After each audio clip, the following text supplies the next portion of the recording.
Okay, I'm live. So basically, what I want to talk about is Kamala Harris right now. And what I'm talking about is what's in the description box. This is from MSNBC. Kamala Harris delivers unexpected blow to Trump. So I'm going to be watching this on my phone and then I'm going to be kind of responding as I'm hearing it. That's why I have this on right now so that I can respond. So the first thing is I don't know who this guy is that's reporting from MSNBC or MSNBC just posted this video. I'm not sure exactly how it works. But the first thing the guy says is that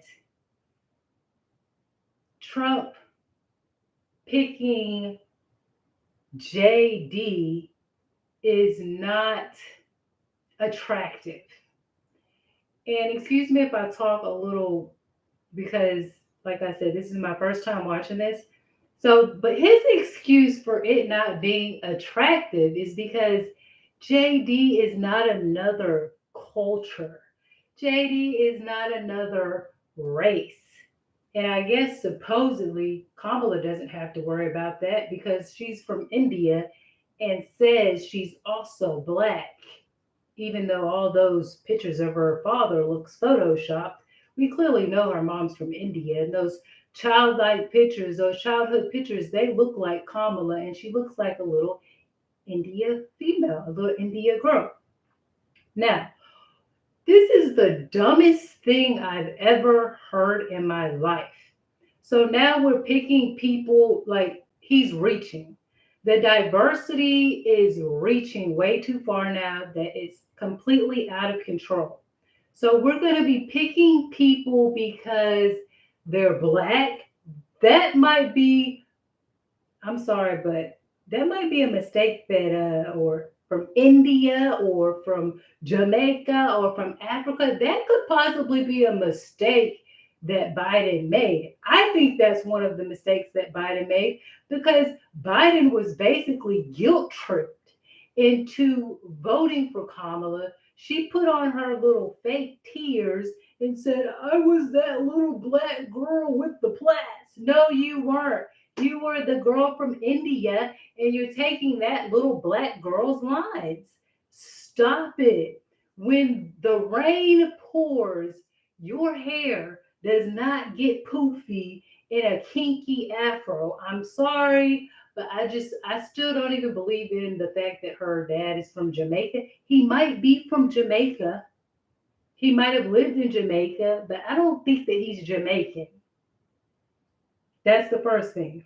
So now back to this, if you don't pick a black person, you're not cool. So now we're going to pick people based on their race. Oh, look, I have a surgery to do today and I really want to look good in the media's eyes.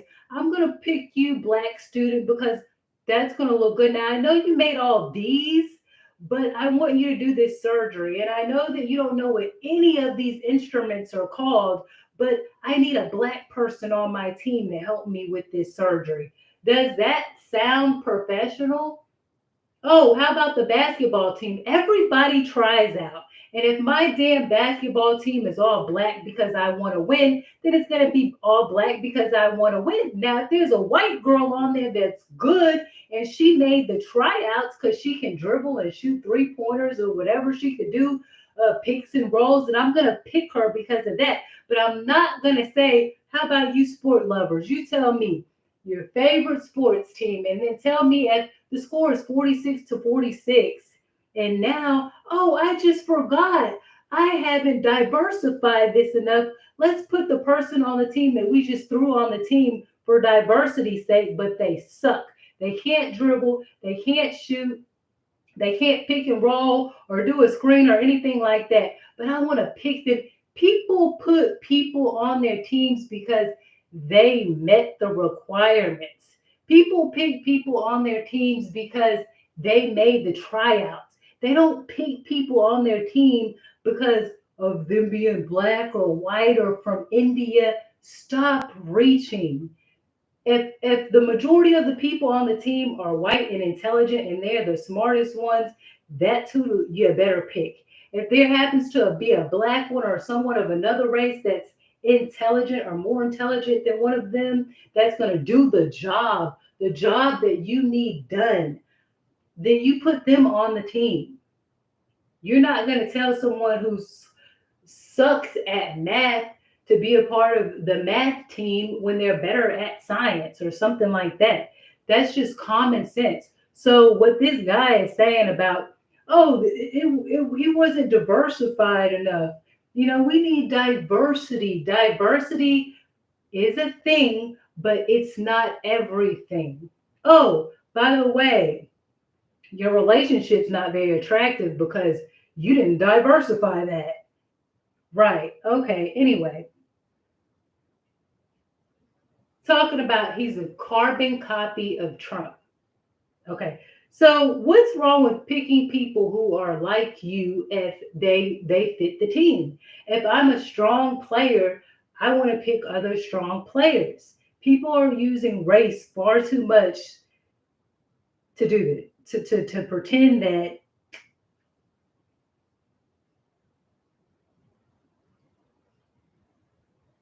So just think about that. Now, he talks about how she can choose all these candidates. She can choose these candidates. She can choose this white man, and this white man, right? This is going to get real juicy. So if I was you, I would stay tuned in. She's got all the, okay, now, if you pay attention to Kamala, and right now this is just like a rough draft of what I'm going to do because I have videos lined up specifically. Check in the description. That's a video you need to check out. The second one, especially. So Kamala is going to make this grand point, and this is why she wants to debate Trump so bad right now. She wants to debate Trump today because she doesn't want anybody to catch up on her act. So basically, her grand thing is going to be he's a predator, he's a cheater, he's all these horrible things. And that's why she's supposed to be able to win. Now, there's video footage and there's some proof about, there's receipts apparently about her dating this Jamaican man to get to the top. And by the way, this Jamaican man is a married man. She was dating him while he was married. So my point is this, that if Donald Trump is a predator because he abuses women, apparently, I don't know the facts completely. I think that it's abusive to be in a relationship with a married man. That's still woman abuse. What about that woman that's married to that man? That's not abusive to that woman. What about the little girls watching and saying, I want to do this in life and I want to do that in life? What are you saying? You're saying in order for them to succeed in life, that they need to mess with any man out there that's going to supposedly help them get to the top? You have to get to the top by all means necessary, even if that means dating a married man. And apparently he had to get out of that relationship because his wife, I guess she's from Africa, maybe do some magic or something like that. She's like a high priestess or something like that. And he was like, oh, we got to break this off. But he made sure that Kamala got a lot of positions, a black African man. The black African man, by the way, no offense, who's not very attractive. So we know she probably dated him just to get to the top. So let's just talk about that. Cheating, being a cheater, that to me, in a sense, is being a cheater because you're not just saying, okay, I got my degree, I went to Harvard, and now I'm going to work my way up to the top. I'm going to meet good people. You could have just associated with that person, but you're having a full blown out relationship with this man who helped you get two or so major positions that elevated you up into the White House. So, what type of predatorial thing are you going to talk about as far as woman abuse? Being an adulterer or being a part of that is a part of woman abuse. It is to me, because if you mess with my husband, I feel very abused, neglected, and done wrong, and it takes two, and you're a part of that. So you're a part of the problem. And you're a cheater as well because you know that he's married. So I'm trying to figure out how she's going to use that as a point to win. Now, the other thing is she uses her title. She uses her title. I was this, I was that, I was this, I was that, I was the prosecutor of this and that. Basically, I have videos on that too that I'll get to when I have more time, but I was just very heated, so I had to go ahead and do this video right now, just on the scheme of things. So now she basically there's some rumors where people are talking about on video. There's a white lady who says that Kamala refused to like be a part of this progression where they wanted to have cameras in the cop cars or cameras on the police officers. So, and then on top of that, she was not for the death penalty, even when a cop got shot. So, okay, you're not for the death penalty, but not only that, you're not going to get in trouble, at least not the death penalty, if you shoot someone, because I wouldn't even give the death penalty to someone who shot a cop, says Kamala, or that's the proof. But we're not even going to have cameras to see what happened. So, about your family getting closure and knowing about what happened so that you can understand the situation better, yeah, that's out of the blue. That's out of the blue. And we're not even going to really go on who Kamala really is right now, because I'm pretty sure she can watch other people, civilians, and so she could probably put cameras on civilians and watch what they're doing in their everyday life, and wear those Converse after she seen that black girl that she was walking across the street wearing some Converse shorts. I bet she can walk the runway and get on that Vogue magazine after that black girl said, I want to be on Vogue magazine. I bet she could do all that. And there's more where that comes from. The coconut tree and invasion of privacy type thing. So you can use cameras to, let's just say possibly, but I don't need to say possibly, invade people's privacy, but you won't have cameras in a cop car. They had to basically fight her to get to do this. Now, the only person who don't want cameras on police and in the cop car is somebody who's trying to do some type of down low deals. And what I mean by that is, hey, now I need you to do a favor for me because I helped you. I kind of helped you in a way. I made sure that you couldn't get in trouble and you had immunity if you shot one of those people. And I even made sure there weren't cameras around.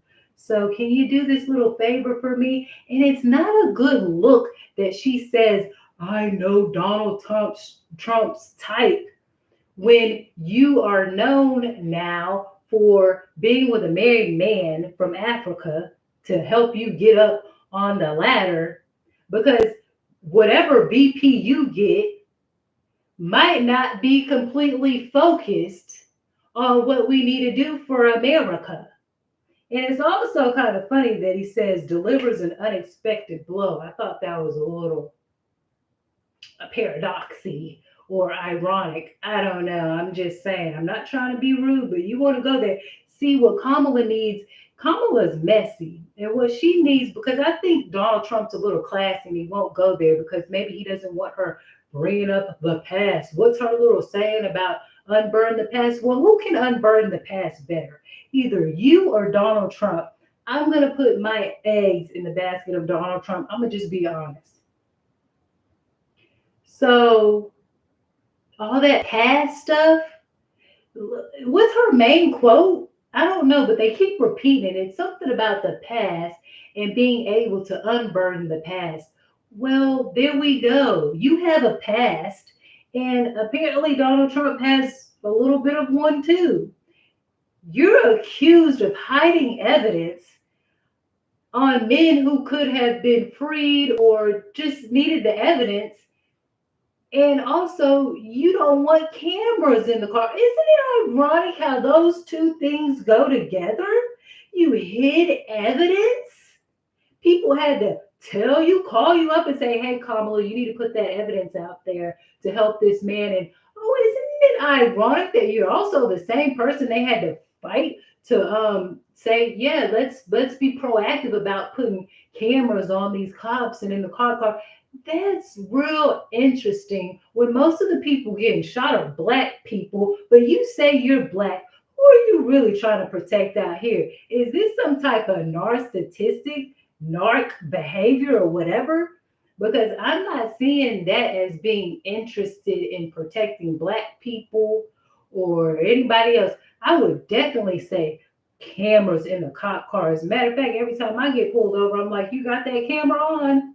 So I don't know who is a prosecutor and dated black men to make it to the top, but is not making sure that there's cameras in the car because now you know black people been getting out here getting shot, and so have some other races. And the fact that you dated some black men with nappy hair and you didn't rush to get some cameras in the cars, that's pretty sneaky. I think that's a little something under the rug, if you ask me. It's just, it's unbelievable that she's going to try to hit Donald Trump with being a fraud. That's fraudulent.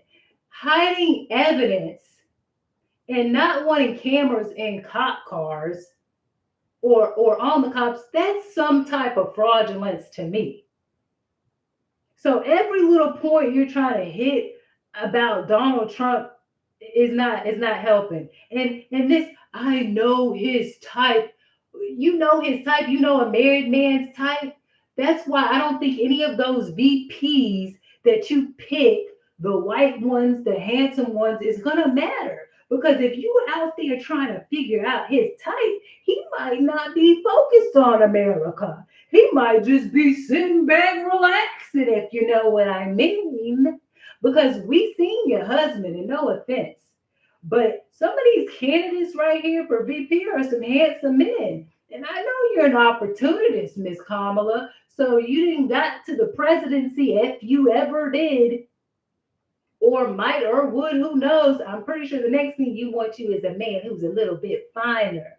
That kind of reminds me of what's her name? Omar. Didn't she leave her African husband to date some white man up in the White House? Hmm, interesting. You making those kind of moves too? You got your little tribe together? Right. So it doesn't matter. I can't believe she's and let's talk about him saying this is a prosecutor campaigning against a convict. She has showed the actions of being a convict. Hiding evidence is convict behavior. Leaving facts out of cases, that's convict behavior. So you're not going to be able to use that convict type thing. And the fact that she's a prosecutor, I'm so tired of all these titles. I'm a prosecutor. I'm the first black lady. I'm the first India. I'm the first this. I'm the first that. You're the first one to give a blow job in that damn. You know what I'm saying? Let me calm down. Because this is what I said. If this is going to be the image that we put out there, then to me, you're saying, everybody, women, let's get your whole bags ready. And yeah, I'm going there. And I'm sorry, but I'm going there because I'm going to be the black ghetto one. And I'm going to say it how it needs to be said because you're coming with a conviction, Kamala. And I'm going to make sure that I come with a conviction too. What you're basically saying is Everybody get your whole bags together. And I'm talking about based on your past, not the unburdened part.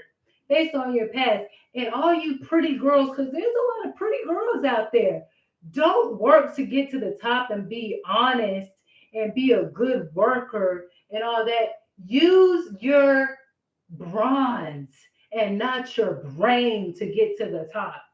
Or maybe she's saying use both. So I guess where I went wrong is instead of just looking for men that I like and that I love and that I want to be in a relationship. I mean, sometimes you need something to eat.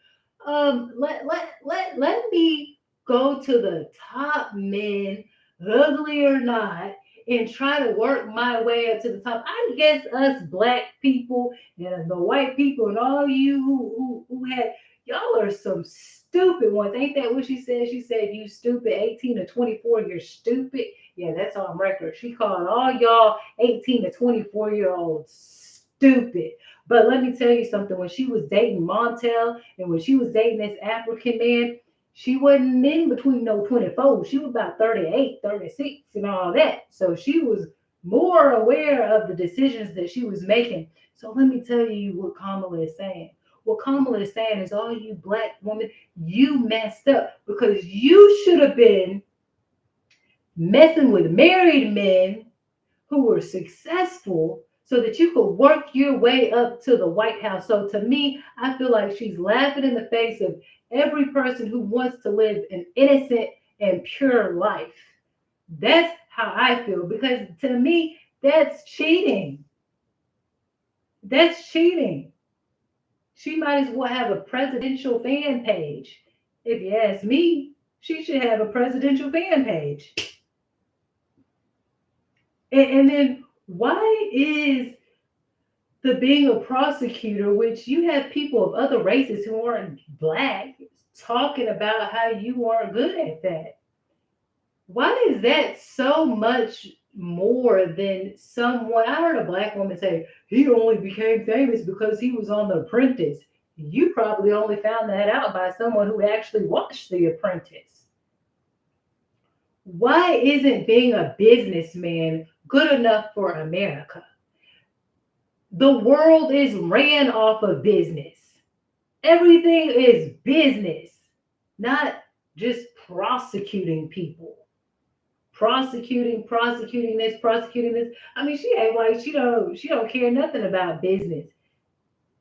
And it's all about this, oh, white man and they're gonna do that, they're getting money and blah blah blah. They shouldn't have a tax break. Why should if Kamala had that type of money, because that's what she's trying to get, and employed people, why wouldn't she think she should get rewarded for employing people? That's all it is being rewarded for employing people, giving people jobs. Now, what the problem is a bunch of people coming over, says Kamala. I'm not going to protect the border. Just come on over. And those people not building businesses or being a part of scams, being a part of gang stalking people, getting paid to live across the street and gang stalk people and watch people. That's not putting anybody in business unless you're trying to kill somebody for life insurance and other nefarious things. No, I don't know what nefarious means, but that sounds like the appropriate word. So I'm sick of it. Kamala thinks she's going to win based on talk. Look, pay attention.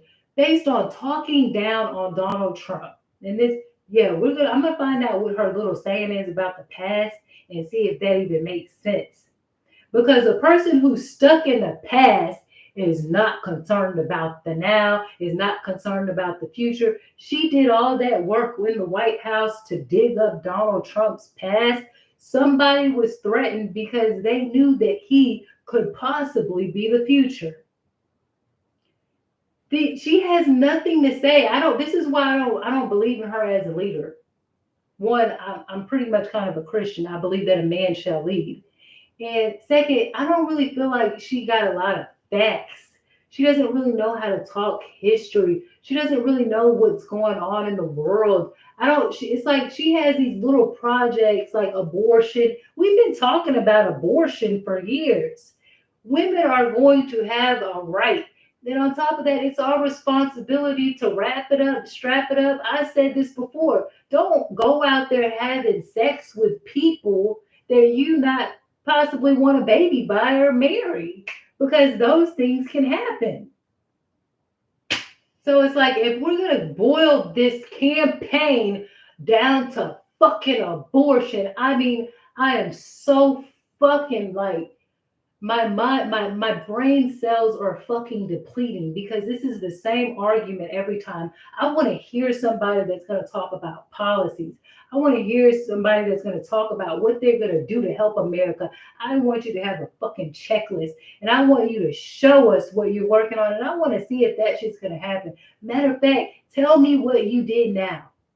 Because COVID-19 is not it, and they know they can't hit you with the COVID-19 thing. I'm not talking, I'm just saying, they know they can't hit you with that.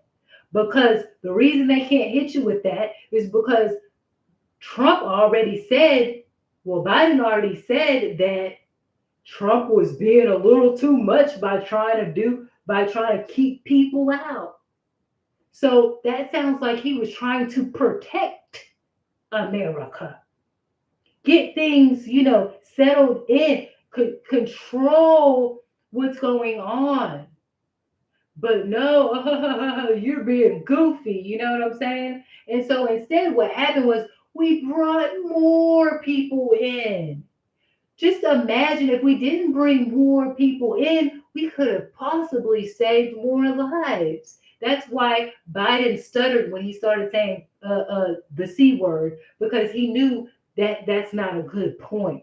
We're not going there. So now you have to get to the nitty gritty, and you better hope you wasn't sitting in there with your back to the chair and your knees way out there. Because we need to know what you've been doing. Kamala is not going to get Trump based on this fraudster stuff and this marriage stuff. Maybe him and his wife have an open marriage. Who knows? Apparently, Kamala's mom didn't care about her dating married men. She told her to get it by all means necessary. So when a man is out there trying to get what he desires, what makes it any different from a woman out here trying to get what she desires, how she gets what she desires? I'm just saying, how you go, how?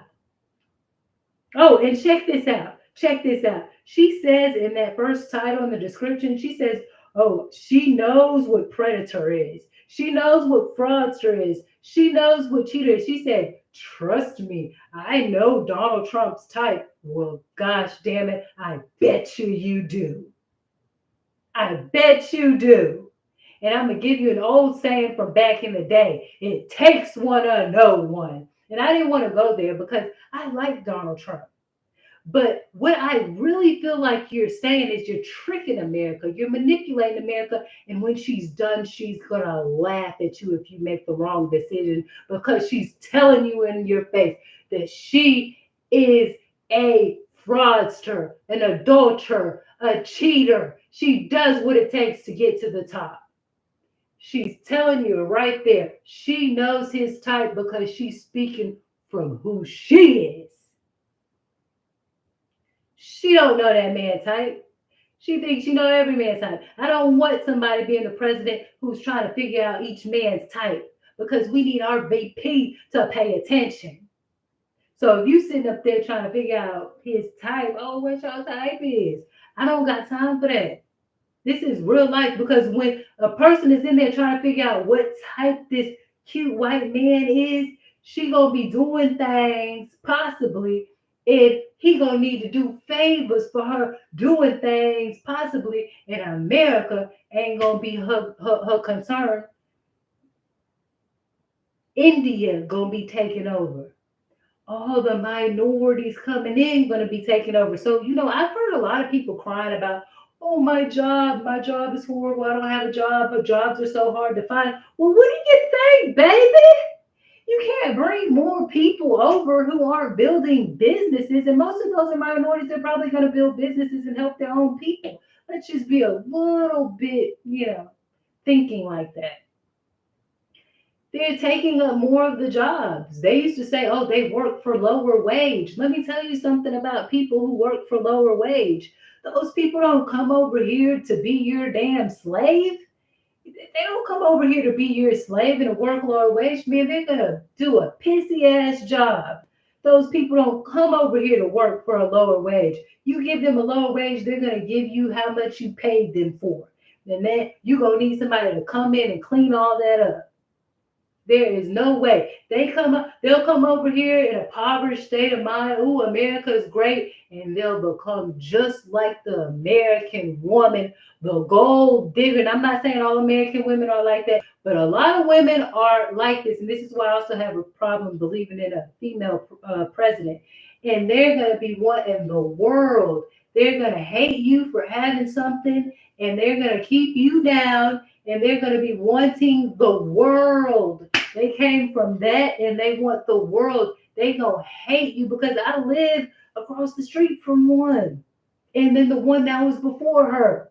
Those Hispanic women, and I got some Hispanic friends, and I know some Hispanic friends who got great skills and are good people. But I've dealt with some Hispanic women, even the men. They do not like, they're competitive against you. They will throw your ass under the bus. They don't give a fuck if you're a minority or not. That lady, she has a passport. She don't even have no ID. I found out because she assaulted me the other day when I asked the lawnmower man of hers to park his truck where she is. And she got mad because I said, oh, papi, why you don't park over there? And she came out with a ladder trying to throw it over my head. Yes, she came on the grass that I got over here and tried to hit me upside the head with a little mini ladder. And I called the police and got a police report filed on her. So all this, even some black men have been guilty of saying that, the black men and these men are going over there overboard to find some women because, they're easier. They're easier now, baby. But when they start seeing whatever they be seeing, they believe in, oh, it's gonna get a whole lot better for them. They act sweet because anybody could do that. Oh yeah, and then it's gonna turn. I need some money. I need some money. You know what I'm saying? Anyway, so you could believe that because what's his name, Kevin, who was doing all those relationship videos. That's what he was preaching, and God bless his heart. He was saying that those Latino and Hispanic women were better, and they take care and cater to their men, and that's the same one who killed them. No, baby, it's not based on your skin color. It's based on the spirit of the person. You could be a black person and be a part of a white tribe. You could be a white person and be a part of a black tribe because it's about the spirit of the person, because it's good and evil. You are like the people that you are. That's what it's about. It's not about race, this and race. And it's hard to find people like you. Do you know how hard it is to find a good team, a winning team? That is a blessing. A lot of people don't experience that. All the players are good and they can play every position. When those people pick those people, they weren't picking them based on color. They were picking them based on the team spirit. And that's how you have to pick everything. Your women, your workers, everything. You can try the beauty. Everybody that's pretty ain't pretty inside. And everybody that's ugly ain't ugly inside. So you just have to really pay attention. I'm just like,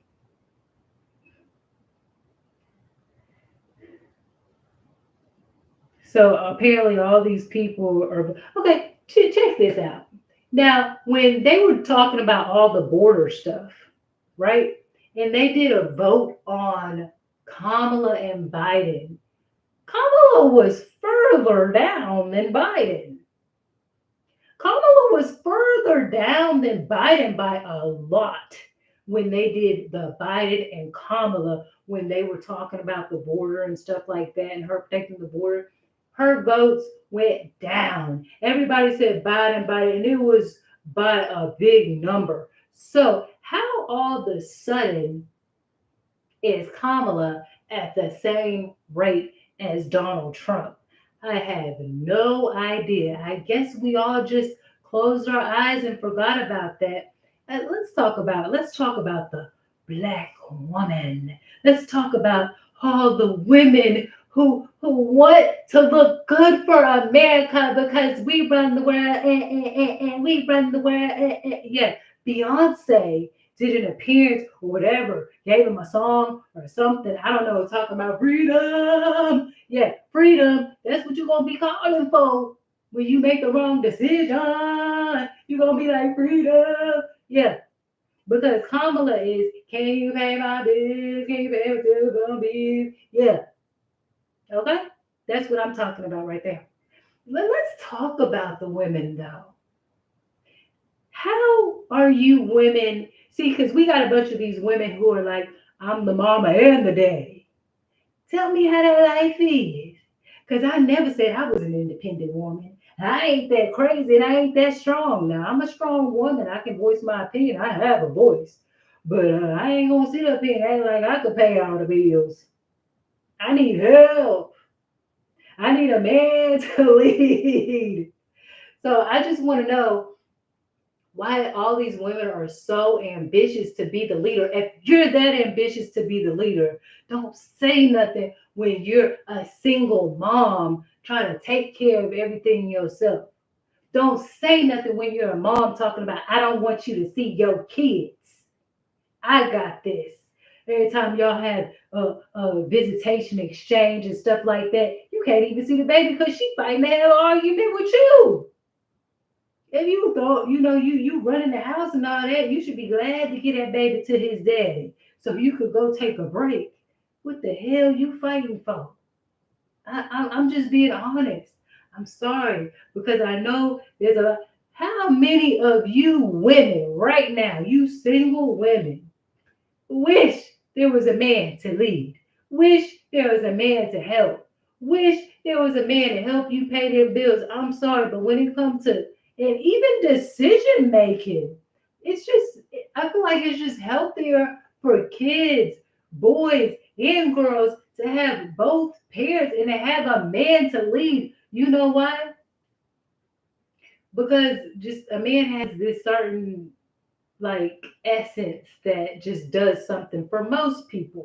And it's like your mama said do this, and they not listening to the mom. And that's how kind of I feel like running the country is. Your mama said do this. Uh-huh. And then it's like, no, I'm not gonna listen to mom. And then dad say, you said what? You not gonna do what? What you said? What you said to your mama? Right. See, now all of a sudden that kid didn't straightened up and said, oh yeah, I'm just playing. I'm gonna go get that right now. Because that's what happened when most men lead. But look, this is back to Kamala. This was really about Kamala Kamala's messy. And that's a black thing for me to say. Black people use that term, you messy. When we say you messy, that means you out here trying to blurt out all this weird ass crap about a person, this and that, spreading rumors, saying this and that. If you gonna be that messy, Kamala, all I'm saying is tell them about what you did. Tell them about how you was dating married men to get to the top. Tell them how they got a video with her, Montel Jordan. Oh wait, not is Montel, is that his last name? Montel, the person who does the show, and he on there with his daughter, and you should see their hands. It's so funny because Montel's trying to let go of Kamala's hand, and she's just trying to grab his hand. She wanted a man to lead then. Then you should have saw the one with Trump and his wife. She's walking down in her like runway jacket, and he's got his hand with her, and she slapped his hand away, and he just, you know what I'm saying, let her walk the runway. It's just, to me, that's kind of symbolic of, that's just kind of symbolic to how I feel about this whole Kamala against Trump. It's unreal, and it's like she knows she do some witchcraft. Oh yeah, Kamala does witchcraft, baby. Kamala do black magic. You better be careful because she gonna put that spell on your goddamn America. Look, oh boy. Ooh, ooh, ooh, ooh, ooh, ooh, ooh. Look, I'm telling you, Kamala knows what she's doing. She knows Donald Trump. Now let me go into the little type a little bit. We're not gonna talk about that, 18 and up right now. But knowing his type, she knows that he's really kind of uncomfortable going there about talking about that. She knows that she's gonna try to attack him when she debates him about that. She's gonna use the same line. You're a fraudster, you're a predator, you're a cheater. I put those people in jail. I did a good job. Yeah, you did a good job at nothing. Let's talk about what you didn't do. Okay. And she knows he's not gonna, he might not even be paying attention to what that woman be doing. She the one who's trying to find all the dirt. But she knows he probably isn't gonna go there with her. Like, oh, you was dating a married man, so you're an adulterer. Because if I was there debating Kamala, I would say, well, I know your type is a sin in the Bible because adultery. I know your type is also some type. I'm not gonna say also because I don't really know. But I know that. But what's been saying since you're just going out and saying that fraudster, not presenting evidence when you're supposed to be presenting evidence. Oh yeah, cheater and sneaky. Let's just say, well, cheater, that's the adultery part, but sneaky and not appropriate, not wanting to get cameras. And she lies. She lies. So people need to see real receipts because she is so manipulative that she will do a bold faced lie in your face. There are people who know she's done certain things, but she will blatantly lie in America's face because you won't research. You won't find the facts. You won't look up the negative things about Kamala. Whenever you debate, and even if you like Kamala, what you're supposed to look at both sides regardless. You're supposed to look at the negative things people say about her, and you look at the negative things people say about Donald Trump. You don't just, oh, let me just research every negative thing they say about Kamala. We all know what they didn't say about Trump. So it's like you can't do that in debate class. Now Kamala said it's just a debate. She said that a while back. And for me to have to deal with you for 4 years and this shit to just be a debate to you, that's enough for me to say no, thank you. This ain't just a debate. This is my life. This is millions of people's lives. This is more than a debate. This is more than your check. This is more than your $200,000 a year or $250,000 a year. It's more than that. And think about it. Kamala, as a woman from India, I think her main objective is going to be to bring more people in from the border because the whole thing is freedom is everybody free. Now, would you bring everybody into your damn house? Now, just think. I'm sorry. I'm so sorry. This sounds harsh, but it's the reality. Would you bring when the party gets too full? Do you just let your house fall apart because there's more and more and more and more people that come. Look, this is the reason why we need restoration right now. And this is the reason why Donald Trump is the perfect candidate because he's going to bring restoration. We don't have the provision right now to handle all those people. That's jobs. It's not creating more jobs. Show me. They keep saying that, but damn, bitches can't get no job. I applied at a job, and the interviewer was a woman from India, and she fucking laughed at me. And I'm gonna tell you, yeah, I'm gonna share this story. Okay, so this was a retail store. I've been a department specialist at a retail store before, a major retail store, a big retail store. And so I applied here because, I applied at this other store and there was a lady who was Indian. I noticed that they had one black worker, one female Hispanic worker, one white worker. He was like, the guy was like gay and some Hispanic women that were like gossiping and like, I'm like, oh, do you know where the restroom is? They're like by the exit door. I was like, oh yeah, that's a good one. Lead me right to the exit real quick. See what I'm talking about? So now she could have said, by the dresses over there.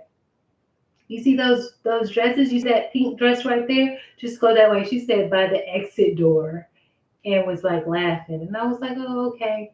So I go in there and the lady is waiting for me.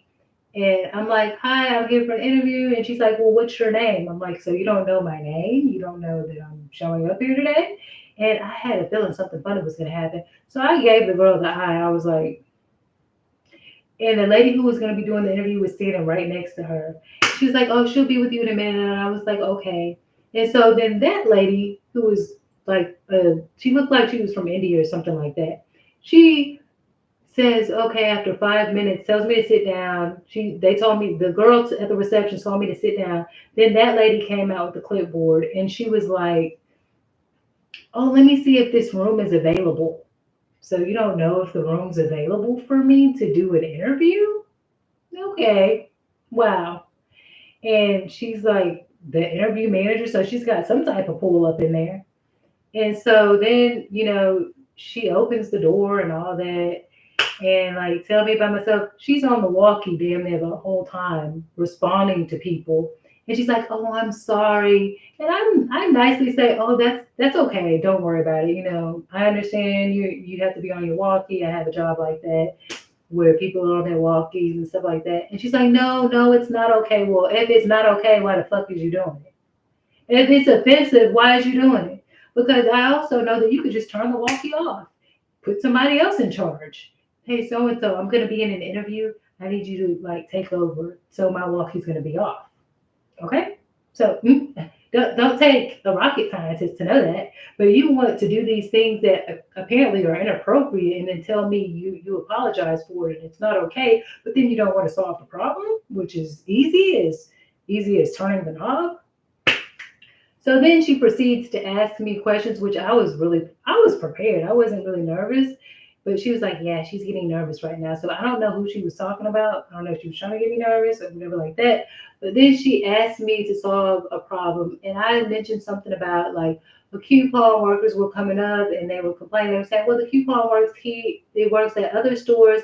So I took the long route, put in all the numbers, which was like 20 numbers on the coupon, and then damn, it worked. And I shared that with employees and stuff like that. That's what I told her. But it did work. So she was like, oh, those are a scam. And she like started laughing at me. I was like, oh, you want me to give another example? And she was like, no, that's okay. So imagine how that made me feel. You laughed about an example I gave about me solving an issue. The customers were happy because I did that and I kept trying. I took the time to figure it out because multiple people kept saying that it would work.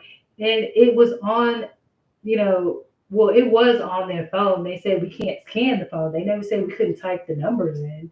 And she basically said that was a scam. And I'm like, how? We're two different retail stores, though. You're a totally different brand than us. How do you know that the ones that I have and the ones that the customers we serve were a scam? But anyway, she laughed at me.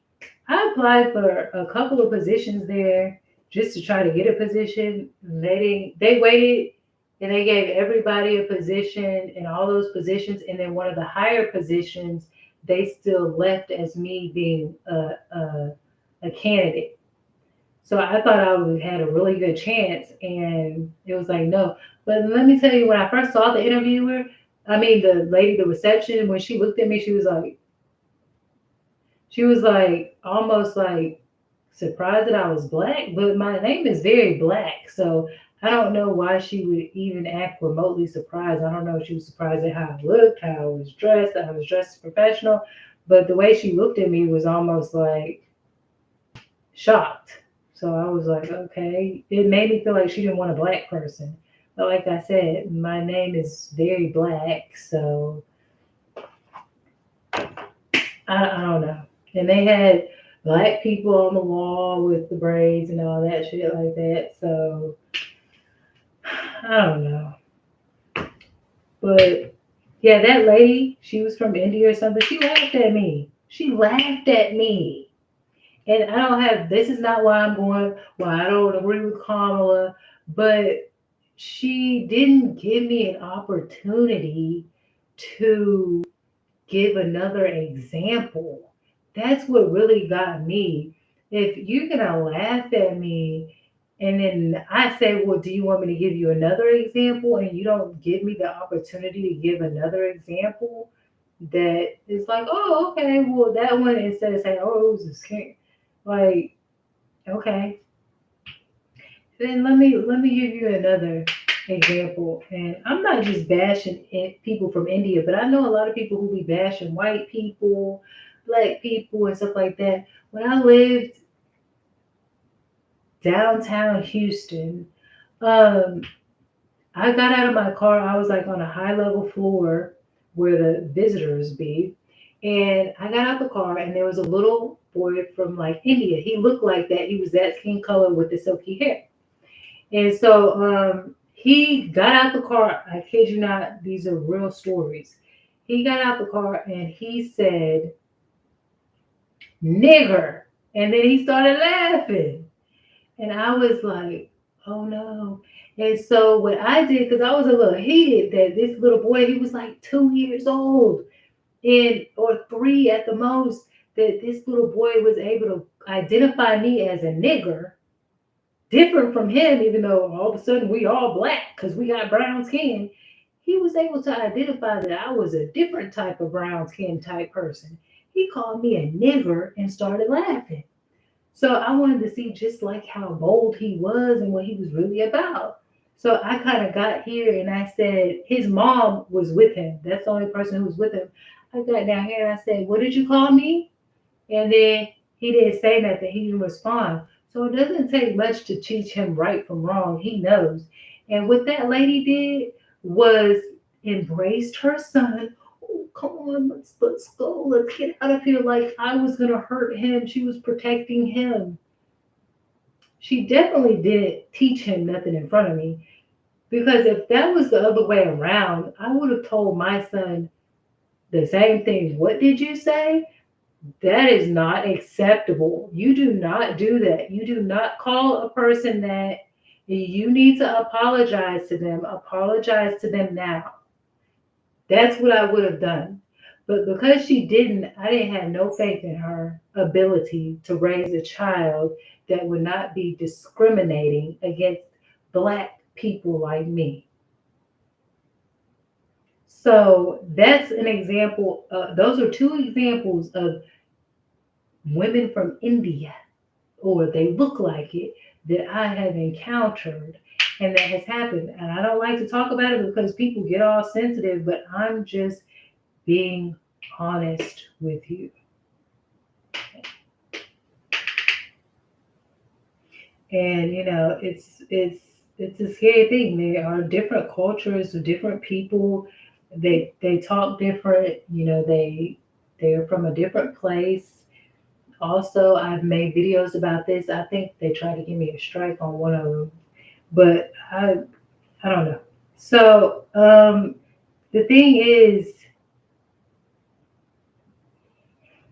I don't know. They're different. And I remember me and my friend, we went to one of the stores, and I said, "Let me go get my money real quick." And this guy from India, whatever I don't know where they from, but I know they look like that color. And he was like, I was like, "Let me get my money." One of my cards didn't have no money on it, but I had another card. And he was like, "You ain't got no money." I'm like, "How you gonna tell me I ain't got no money?" He was like trying to say something. I'm like, "That's weird. How do you work at a cash register and you telling black people in a black neighborhood they ain't got no money? That's rude." I would never tell a customer that, a person that's from India, a white customer, a black customer. I would never tell somebody they ain't got no money just because they put one card in it, it doesn't work. That's just unprofessional. And what makes you think you could talk to me like that? That's so effing rude. That's so fucking rude. I would never do that. And this person is in a black neighborhood making money off of black people, and then he's gonna degrade me like that, whether I had money or not. But I had money, so I was like, "What are you talking about, dude? I just need to go get my other card." So whatever.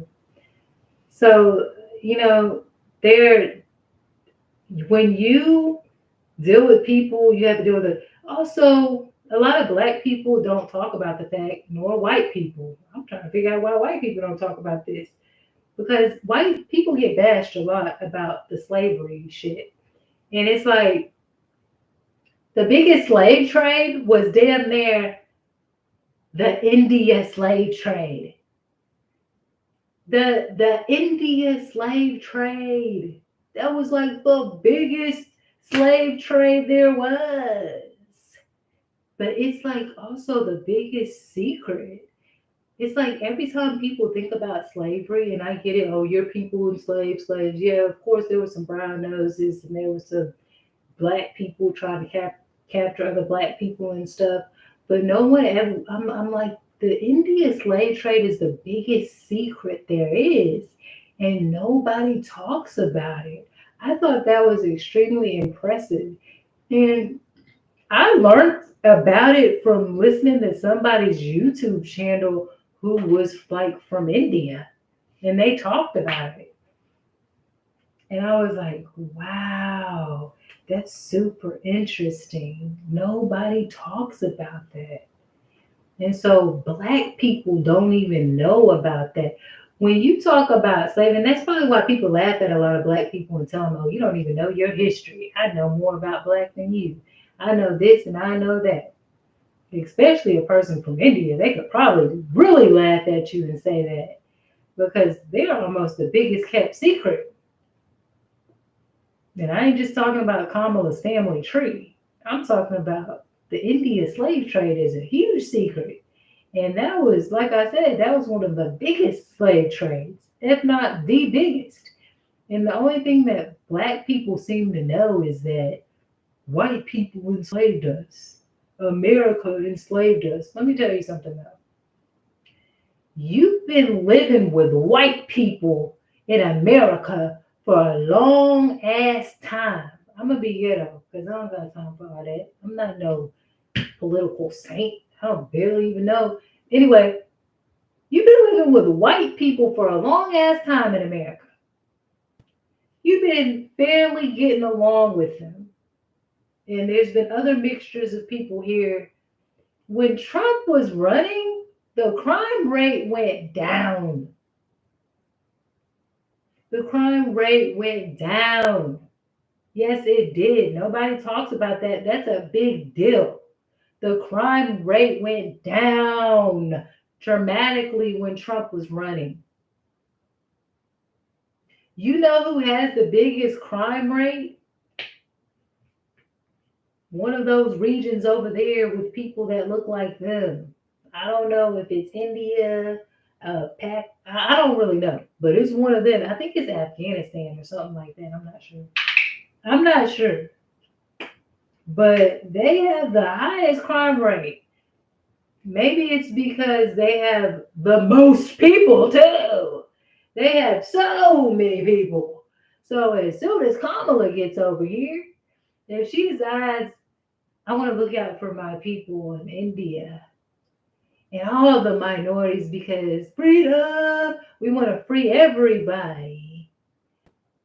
Ooh, we about to get overpopulated. And when that storm hit, if that storm hit, it's gonna be a whole lot of issues. You ain't going nowhere on the roads. The gas is gonna be cut off. You ain't gonna be able to get no gas, huh? And a lot of them be having plastic bags on their gas caps. A lot of them where I be at, hell, I go down the street on a regular day. And they be, as soon as I run out of gas, they got bags on that gas cap. On each pump. You ain't order no gas? Because they lazy as some. I'm not trying to be rude, but I'm going to get a little comical here. Like I said, I ain't running for president, so I ain't got to worry about it. They are lazier than black folks. I mean, I don't know who's lazier, but I think they might got black folks beat because they didn't decide it. They wanted to take over the gas stations and all that. And sometimes they wait forever to get gas. They be having the bags over the gas. Where I'm at, I be seeing it. They used to be worse, but I went in there and I started talking shit. That's what happened. I went in there and I started talking so much shit to their ass. Man, your store stank. It smelled like drugs up in here. I used to couldn't even go in that motherfucker because it would hit me with a smell. And I said, hey man, what type of drugs they smoke? I'm finna call the FDA on y'all. Because I mean I couldn't even get gas when I was on fucking E or some shit because I would go into these stores and be hit with a horrendous drug smell. And and I thought maybe it was that I'm in so many of them. But I'm really shocked how it's very minimal. They still got places like that. I know some stores right now that smell like that. But it used to be a lot of them. It used to smell like dead rats. It used to smell like mildew. It used to smell like poop. It used to smell like drugs. They even had the white folks in there like, oh god damn, you fucking turning over the world, man. I'm like the white folks smoking whatever the fuck y'all smoking do. Oh shit, that shit stank like a motherfucker. That shit smell worse than bitch. There is no smell for that. And then I be seeing people playing on the slot machines with that fucking smell. Then them drugs smell like fucking fart on times 100, man. I'm like, you go in there for 2 seconds and get a fucking bloody headache. Get a bloody headache. Bloody. Bloody. You come out, you feel like the back of your brain is bleeding. My shit dripping. I went in there for a second. Man, that shit crazy, man. I started telling them, man, you got me going home with a fucking headache. I walked in there for 2 seconds to try to get some gas. I had to learn to just walk out. Don't even dare stand in there and try to pay for some gas. I had to learn to walk out and say it stank too bad. I would go in for it. I would open the door and turn right the fuck around and say, oh no, it stank up in here. Motherfucking, I thought these people were zombies. They sitting up in there just playing the slots. Y'all don't smell that? Oh no. Make you sick. I don't know what the hell they were smoking. These people. Store after store after store. I don't know. Oh yeah. And for all you people who, I'm not a racist person by all means necessary. Sometimes I sound like I am, but I'm not. And I just feel like right now India itself is in so much of a situation. I don't know. Like, have you seen all those videos about like them eating stuff with their hands, well, cooking with their hands, and not really having sinks and stuff like that. And you when you pick a president, you kind of accept their culture too. And it's not, I'm not trying to be negative, but it's true. You accept their culture. And I know some that are good and stuff like that, but you accept their culture. There's like a lot of sickness going on in India. People go over there and they don't come back. They die, they vanish, they get really sick. I'm not saying that can't happen in America, but I've always wondered why people come from other places and then want to run America instead of helping their place in where they are. But what really happens is they come over here and run America because they feel like it's freedom, and then they bring all of them. So you have to be ready to accept a huge wave of people. And I mean, this shit about to hit like Harvey if Kamala gets voted as president. There's going to be a wave of people if she is picked. It's going to hit like Harvey. There's going to be way more people to feed. And think about it logically and economically. The farmers aren't doing too good right now. The farmers need help right now. These people then got in a lab to try. You got the white folks in the lab trying to make fake food for people to eat. That shit gonna kill you. You be at night. I'm laughing because it shows that the people, it went to zero people. Look, you gonna be in there at night huffing and puffing. You know what I'm saying? You gonna wake up like, bitch, why? You know what I'm saying? I'm just being honest. Like, you can't eat fake food and survive that long. Farmers need help. Y'all are worried about fucking abortion? You gotta be fucking kidding me. You need to be worried about how you gonna feed your baby with all them damn people over here and the farmer's not able to produce and they try to feed you fake ass food. You're not even gonna be able to nourish that goddamn baby. You gonna be getting rid of them anyway. Eating no fake food, chemically processed meat that ain't even real. They didn't put color in there and mix some dirt with some snot up or whatever they be doing. I don't know. Human parts and shit. I'm just saying, you don't know what people do in desperate times. So I'm just saying, like, you gotta think economically and logically and quit just thinking race and I want the Powerpuff Girls to win because we're girls. That is so immature. That is the most immature shit I've ever heard.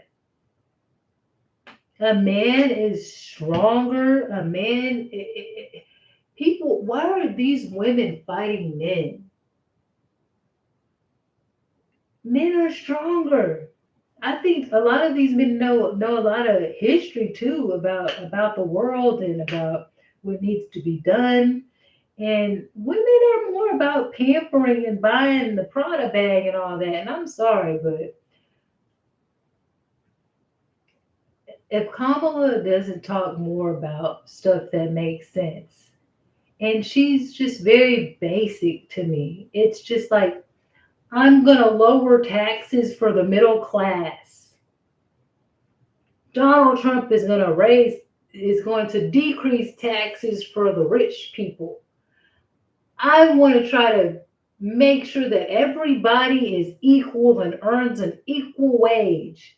Why the fuck are you going to do that? Because everybody works just as hard. Really? Because I saw him hiding in the bathroom and he do that every day for about 5 hours.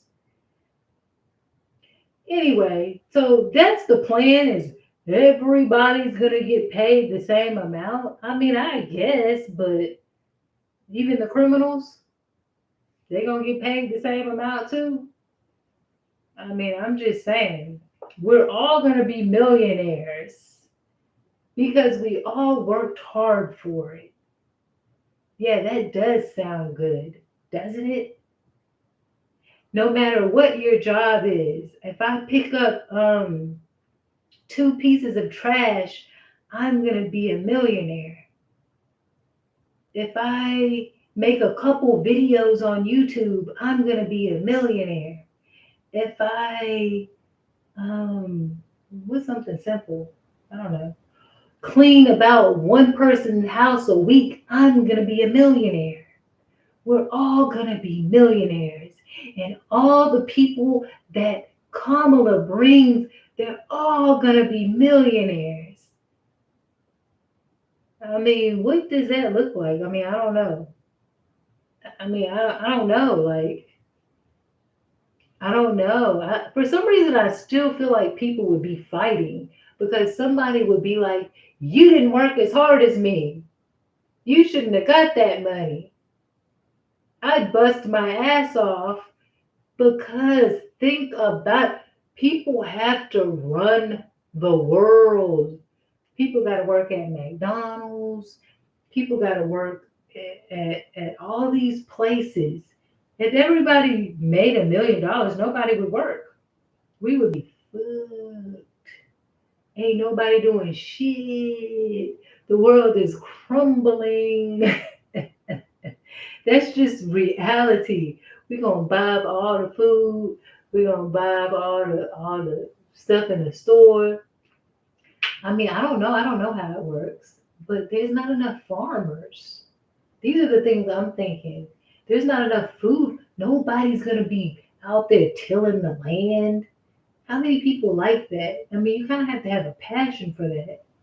People aren't going to be taking care of the cows and you taking the seeds out of their fruit and planting new fruit. People are lazy as fuck. Like God just gave it to you and you still throw that shit in the trash can.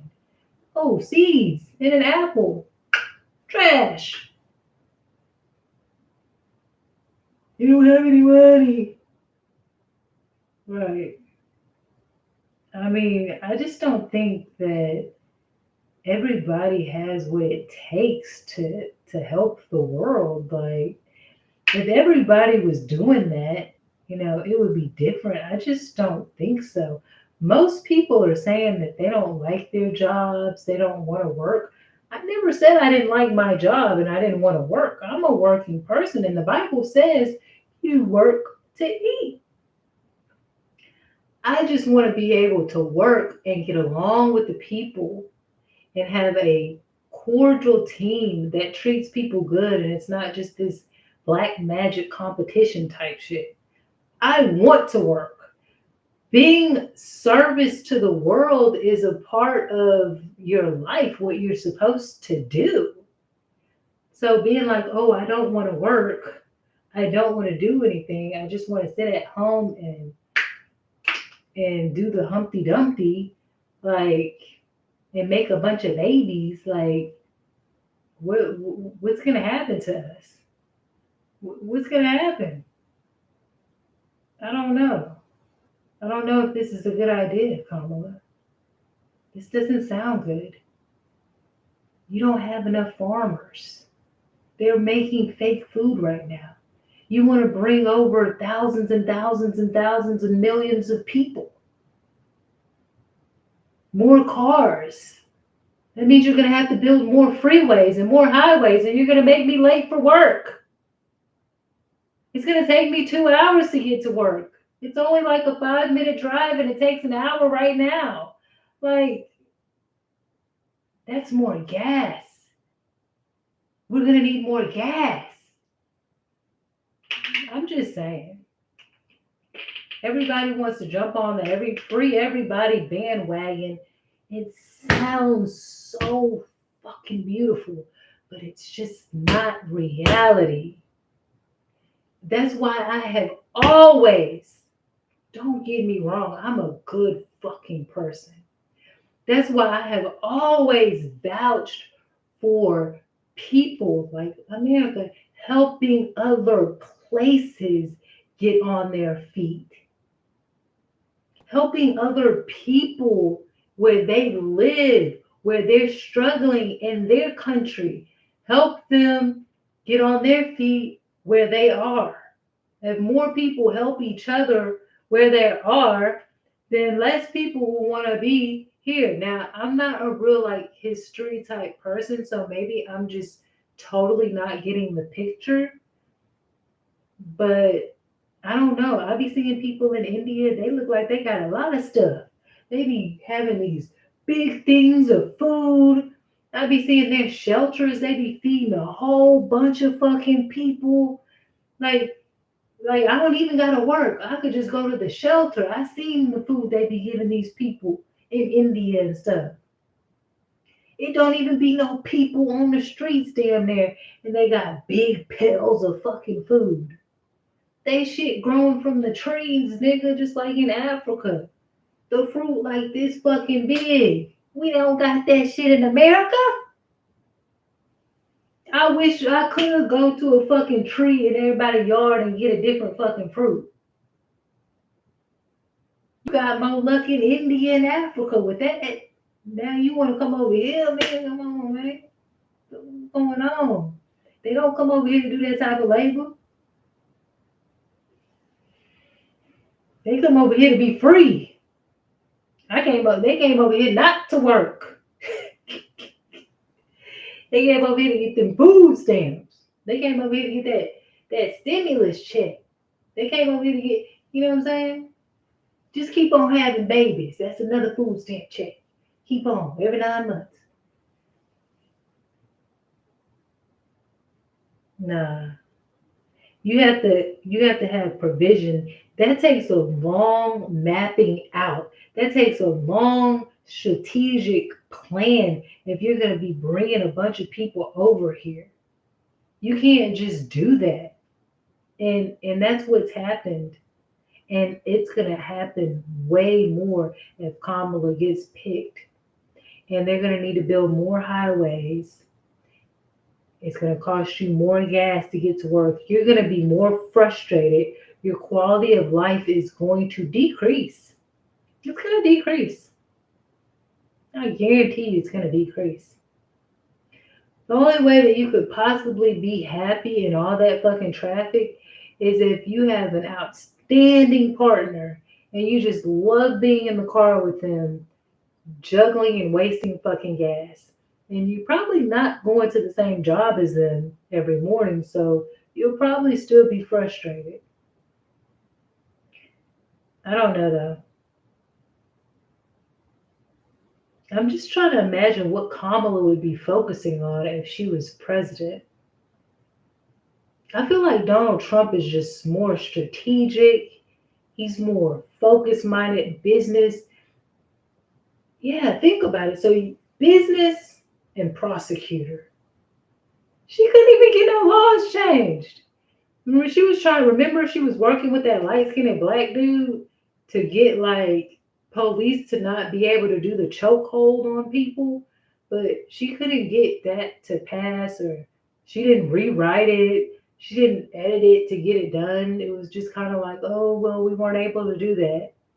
But she's a prosecutor. What is a prosecutor going to be? You're going to be prosecuting everybody. I bet she ain't going to be prosecuting who she going to be prosecuting? The same people she bringing over here? I doubt it. She's going to be prosecuting your American ass. That's what she's going to be doing. It's not. And all this is just my opinion and things that I've been saying based on things that I've heard. I just don't have a good feeling about Kamala being a president. And I think that Kamala already was the president because I think she ran Joe Biden. On top of that, if you notice, now I know people get older, it was only 4 years. Biden was much stronger, I believe, and I didn't see much about it, but I just feel it. He was much stronger when he was next to Trump. He got so fucking weak. after being with Kamala for 4 years, I'm fucking scared. I'll make my own coffee, baby. I'm good. Nuh-uh. I got it. I make my own damn coffee. Like, it's like, to what extent would certain people go just to be it? Like, she's proud to be the first in everything, and her title is everything. It's just like that's what she likes. You know what I'm saying? But I'm scared. I could see if Biden came out strong, and you know what I'm saying, he would. I know old people who talk really well and who are intelligent, and hell, you know what I'm saying, all type of shit. But he came out weak as fuck. He didn't go in like that. Now he falling up the stairs, can barely talk. Gibbering. What happened? If that's what happens when you around, I'm scared. I feel like that's a reflection of what America gonna be. I'm not doing it. And I feel like it's gonna be something. I don't know what type of power this lady has. I don't know what type of knowledge she has. I don't know what type of electronics she knows how to work. And her people. They said she got 888 donors that have already given $81 million. I'm like, can I get a list of who them donors are and how much each one gave? Because I know they're not from India. I know they're not coming from somewhere else, because I think that's illegal, right? But yeah, because now they got some people that got a lot of money in India. Well, I think one of the world's richest people is in India. So I don't know. But I do know that it's illegal to get money from something like that from other places and stuff like that. But yeah, I like to see stuff. Show me, this should be in the record. It should be a book being kept. Each person, where it's coming from. I also think it should be like what the goals are and what policies you want to meet and how you're meeting those goals. I think it should be like a whiteboard, and people should be able to see what you're doing, what you're working on, and not take all the time working on one thing. And you're saying your whole 4 years you were working on one thing and one thing only.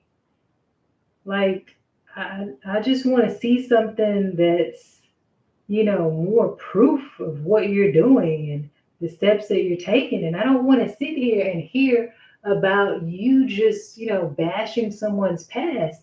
I get it, but after a while, it becomes not intelligent. It's not intelligent because you're not talking to the American people about just the policies. And I don't want to hear just the basic thing that we've heard over and over and over and over again. Because if that's the case, you could just make a list and show us, and we'll be able to see all those basic things that we've heard before. Making things equal for everybody in the middle class, giving us a tax break, something about health. Like, we got it. Is there anything else? Like, is there anything new, anything more creative, anything like, I don't know. I'm just wondering. And you know what? I'm gonna be honest with you. Right now, there's a lot of young people that are doing like entrepreneurship and businesses. Also, a lot of African American young ladies, a lot of minorities are really doing the business thing right now. They're doing the entrepreneurship. They're opening up these shops and whatnot. And that's what Donald Trump is good at. He's good at helping people do those type of things and providing for people like that, because he's a very business savvy type person. Now, a lot of people try to just completely um, rid the fact that he was on The Apprentice, which I loved The Apprentice. I thought it was a very intellectual show. Like I had so much hope when I seen that show. I saw the inside of business, how business is ran, how people negotiate, how people get together as a team and do things and make things happen. Like it was very motivating to me, just like outside of something being like the housewives where people, kind of just argue all day and compete and be bitter about each woman's dress and you did this and you did that and like the bad girls club. Sure, I like, watching people get kind of crazy sometimes and all that, but I need something to like do something with my intellectual mind outside of just the drama, you know? And I think that show, The Apprentice, provided such an outlet of peace. It brought intelligence back to the young community. It was very uplifting. I don't know how you could not appreciate that type of show. So, like, I've heard, people say, oh, he's only popular because that show. Man, that was a good show. It was a really good show. And Donald Trump couldn't be racist if he had those black people on that show. And let's talk about the housewives since I mentioned it. You remember Nene? Now, I'm not the biggest fan of Nene. I think she has her own issues and all that. But Nene would say, oh, I'm Donald Trump rich. So for her to be a black woman and say that I'm Donald Trump rich, and she got her big start from The Apprentice being on Donald Trump. That was her bragging line, and she was like the star of Housewives for a long time. And she had so much confidence after being on that show. So what Donald Trump could do for the black people or a black woman or minorities, it has shown, as far as the financial boost and the confidence that it gave, her and also certain people, also black men. Like he helped Kawami. I actually met him, and he started like a business, and he sells some of his things in stores. He was a black man, and he also, if you ever meet him or heard of him, he talks about how he got his start on Donald Trump. A lot of the people who encountered Donald Trump and being on his show ended up being a lot more successful, started businesses, built their confidence, uh, were stars of shows and stuff like that. So that whole Donald Trump is racist thing and can't help black women and can't help black men, that show that doesn't really matter to some people, it did that for them. He brought them on the show. So that's why I'm like, I'm not really buying the racist thing. And black people like me loved it.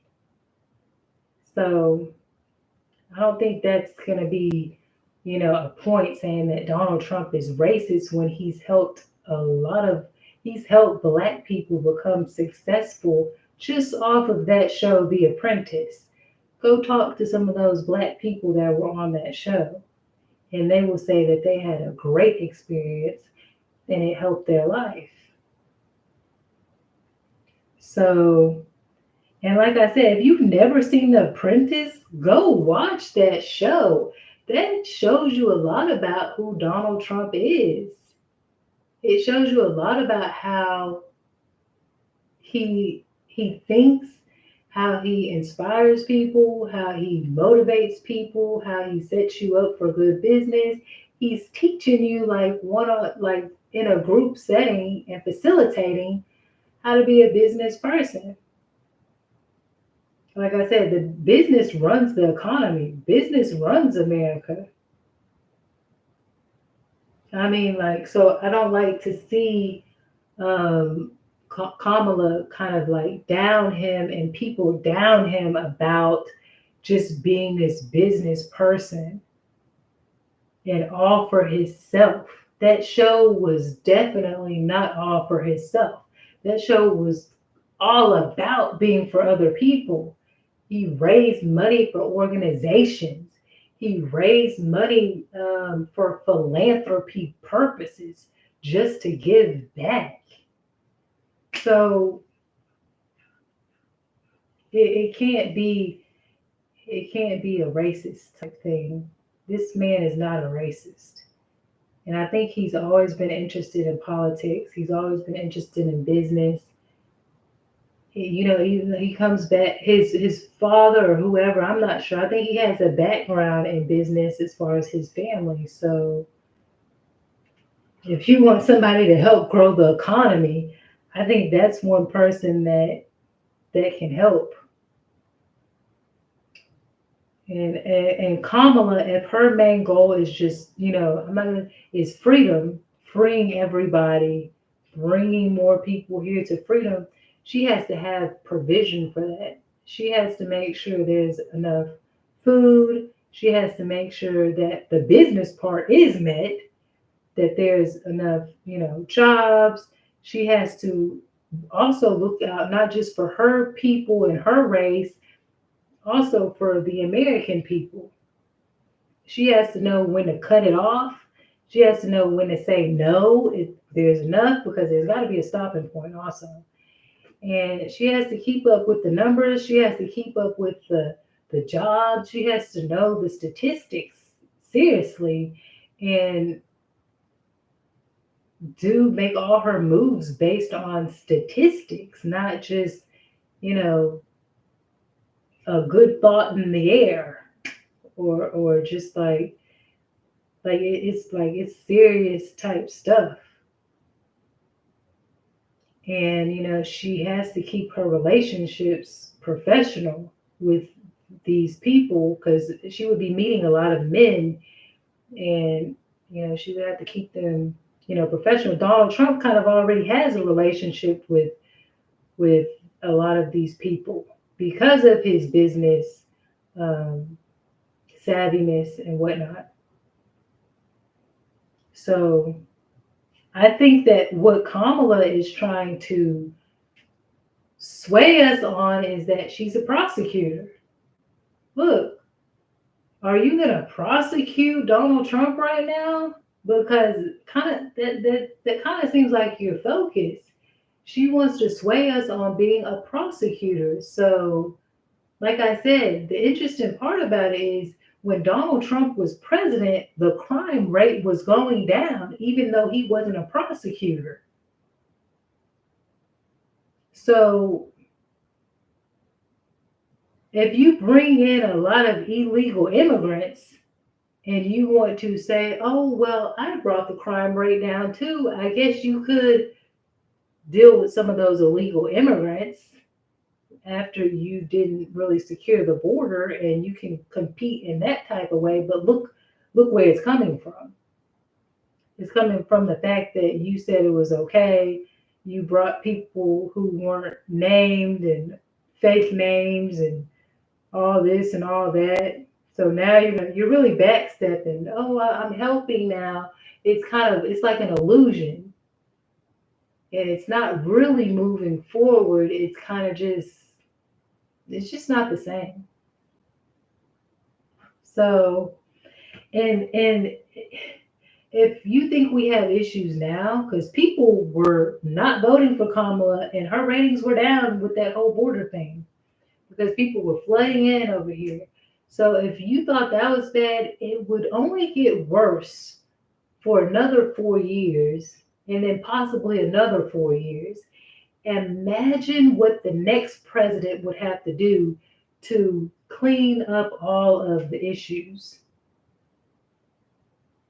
Imagine what they would have to deal with.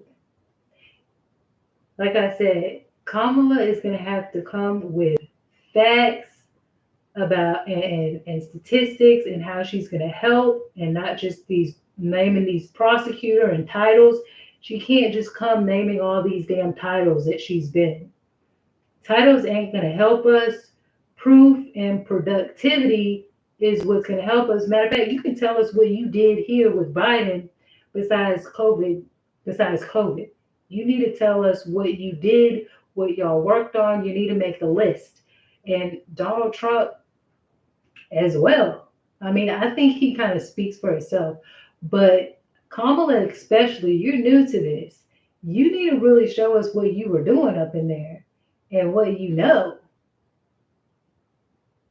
Because just the prosecutor and titles, how did you use your prosecution thing in this term as vice president? How did that, all those titles help you achieve what? What did you achieve with all those titles as vice president? You're still talking about the past. What did you do as vice president? But outside of the C word, because that's not gonna fly. Like the COVID thing is out of the picture. The abortion thing, I feel like that's gonna get taken care of. Like that's not gonna be something that people have to really be concerned about. And I think people need to get her to focus on other things besides Donald Trump's past, the C word, COVID, and all her titles. Give us some concrete stuff. You are making this really boring. I mean, it's entertaining. You know, it's like the Housewives. But eventually, America needs to be more serious. You're gonna have kids. If you're married, you got to deal with the next 4 years. If you have kids, you're gonna need to deal with the next 4 years. If you pay taxes, which you should, or you also, you know, with business people, they understand how to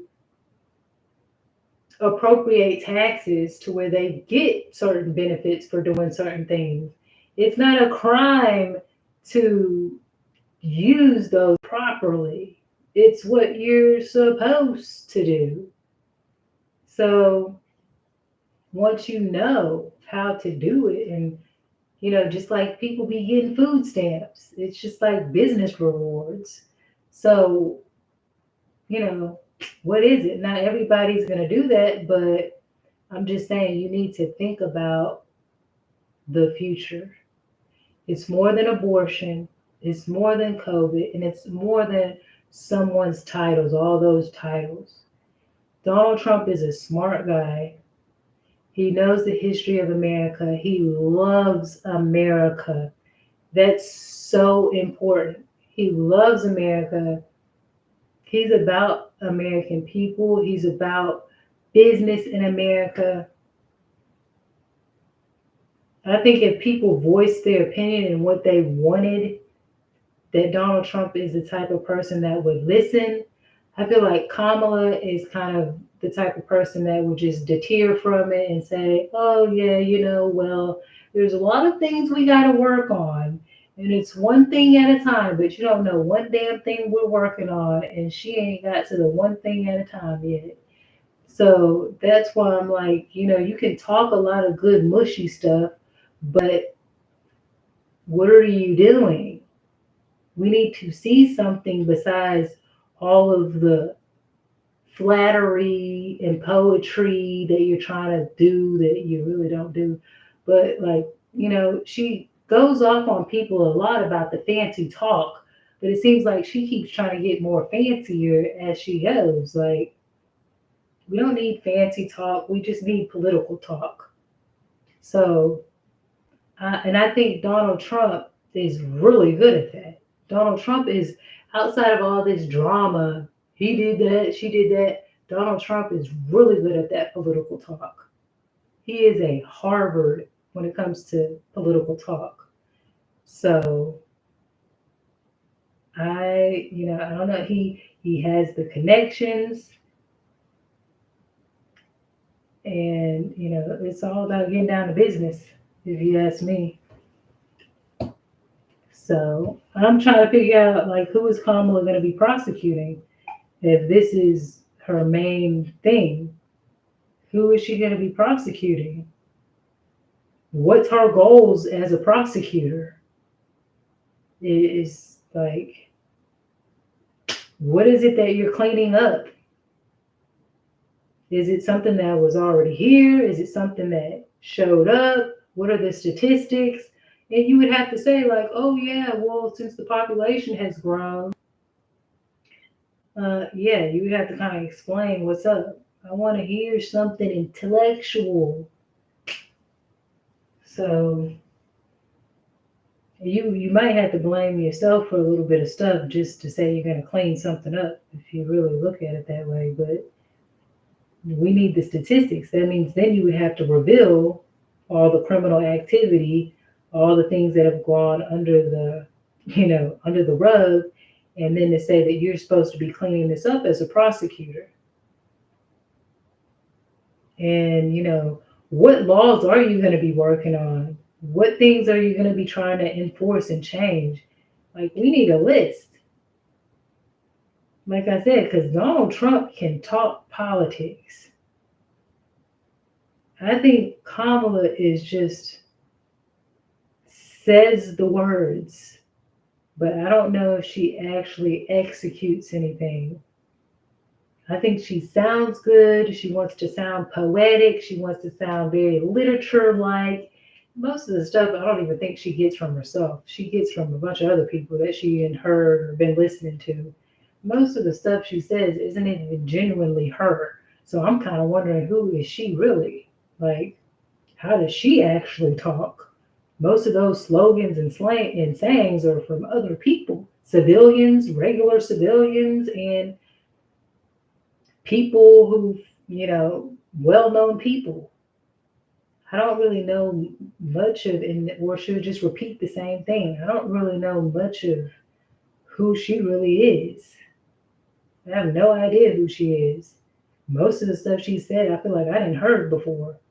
I feel like I didn't heard I didn't heard a black person say that, a black female say that, and it wasn't her. It was somebody else. So I don't know who this person is. And Donald Trump, I feel like he's a pretty genuine person. He just is himself. He talks. He does his thing. And I don't know. I have my doubts about Kamala. I don't really know what she's been up to. I have no idea what she's been up to. She doesn't have nothing good to talk about. Just Donald Trump and that she was a prosecutor and on and on and on about all her titles. So it makes me think she was just lollygagging and watching civilians but not doing anything. And I don't know. So I just wanted to say that this whole I know his type, predator, fraudulent, cheater, I was a prosecutor is not a winning line. It's not going to get her anywhere. If it does, it's an illusion and there's something probably going on. That's not going to get her anywhere because people can debate who she is. They can say that, like I'm saying, the way she's behaved as a prosecutor, the way she has behaved to get to the top, they can put her in all the way she's, they can put her in all these categories. So to try to, bully Donald Trump by knowing he's going to be a little more reserved and try not, and he's a pretty, but I don't think he wants to talk about all that relationship stuff. Even if he has some stuff on you, I just don't think that's his type of, of way of talking and dealing with things. And I think that's what she's going to try to use. She's going to try to use that. And I feel like Donald Trump has to go at her. And people may like, oh, it doesn't mean much when Kamala says it. But it's like they make the world of it when Donald says it. Oh, he's like the biggest asshole, but she just did all that shit that she did. Like, I feel like he has to go there or somebody has to go there for him because that might be his weakness is not calling her out on her fraudulence, on her adultery, on her lack of evidence in hiding things and being sneaky as a prosecutor. You know what I'm saying? All his political intelligence is like, that's really what he goes off of. But he is spitting out some facts and getting at her, but he has to get down and dirty damn near because that's how she is. The only way it's going to work is if people accept him not getting down and dirty and say, oh, we respect that you didn't call out that she was an adulterer, that she kind of cheats her way to the top, that she wasn't really a good prosecutor and left out evidence and didn't want those cameras to be ran, even though cops or people are out here getting shot. And she's telling you, oh, well, you can commit murders. I'm not going to do the death penalty, so you don't got to worry about that. And oh, they're going to have to really fight me if they want those cameras to be rolling because I'm going to say no to that too. You're going to have to fight me and talk some sense. Why do I have to fight you and talk some sense into that? No. There are college students, high school students, middle school students who know that. All those people you said from 18 to 24 were fucking stupid. I know that at least they know that that's a good idea to put those cameras, and they don't have to think twice about it.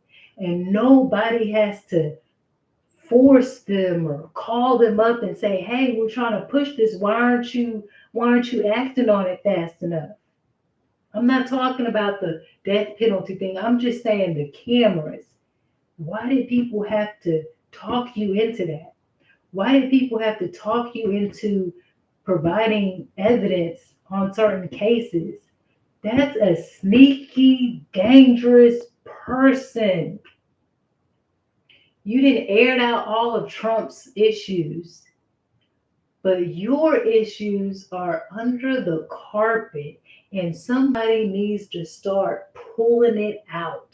I'm sorry, but if you're going to go that hard on Trump, somebody needs to go that hard on you because we also know your type. When they find out all that you've done, we're going to know your type. We're going to know what you're all about. We're going to know about your predatory behavior, how you abuse women by dating married men and cheating your way up to the top. Pretty much that's what that's doing. Your predatory, well, I don't know, is that predatory? We're going to know your fraudulent ways and not producing all the evidence. People got to call you up to say, hey, Kamala, why are you not bringing that out? That's an important fact. We're going to know about your sneaky ways of hiding things. And it's not have nothing to do with black people because that lady from Cuba, she's the one who told everybody. It's not a lie. Other people, other minorities are coming out and saying this about you. People, even the guy who was married, he's admitting that y'all dated and that y'all were together when he was married. And so none of this is no made up stuff. If you're gonna go take low blows, then that's what's gonna happen to you. It's gonna be the same measure is gonna be applied to you. So when you're supporting her, oh, the reason why I'm not supporting Trump and I'm supporting her, you're supporting that too. In a way you are. I'm not really paying attention to that, but she's making me because that's all she's talking about. I'm really trying to see who's the best politician and who's best for America. That's really what I'm trying to see. And if you look at it on a politician standpoint, business standpoint, Donald Trump's the best. her prosecutor record and all those titles, they're not really holding up very well. They're not there's a lot of suspicious activity going around that. Because I was wondering, how did she make it to the top? How did she get all the way up there? What did she do to make it? So yeah, like it's not holding up. The prosecutor thing's not holding up. Those titles aren't really holding up. But she's gonna throw them out there like they do. Or what is Trump's gonna say? Well, I have something. You were a prosecutor. You were this. You were that. Me, I was the president of the United States of America. I mean, I don't know how you're gonna beat that, but I mean, I guess that's why you kind of try to cluster all the titles together. But you also have to have a good track record with the people, especially when it comes to legal shit. And I'm not talking about like paperwork and money and that, relationship. I'm not even really talking about. I'm talking about like cheating people in cases and not protecting people with like cameras just in a cop car. That's suspicious as fuck. Like that to me automatically that disqualifies you. Like you're a dangerous person. If I get locked up for something I shouldn't be locked up for, if I'm dealing with a case or something, if I need evidence to be presented, you're a danger to me. What do you serve being a prosecutor when I can't trust you with that? That is vital to people's lives.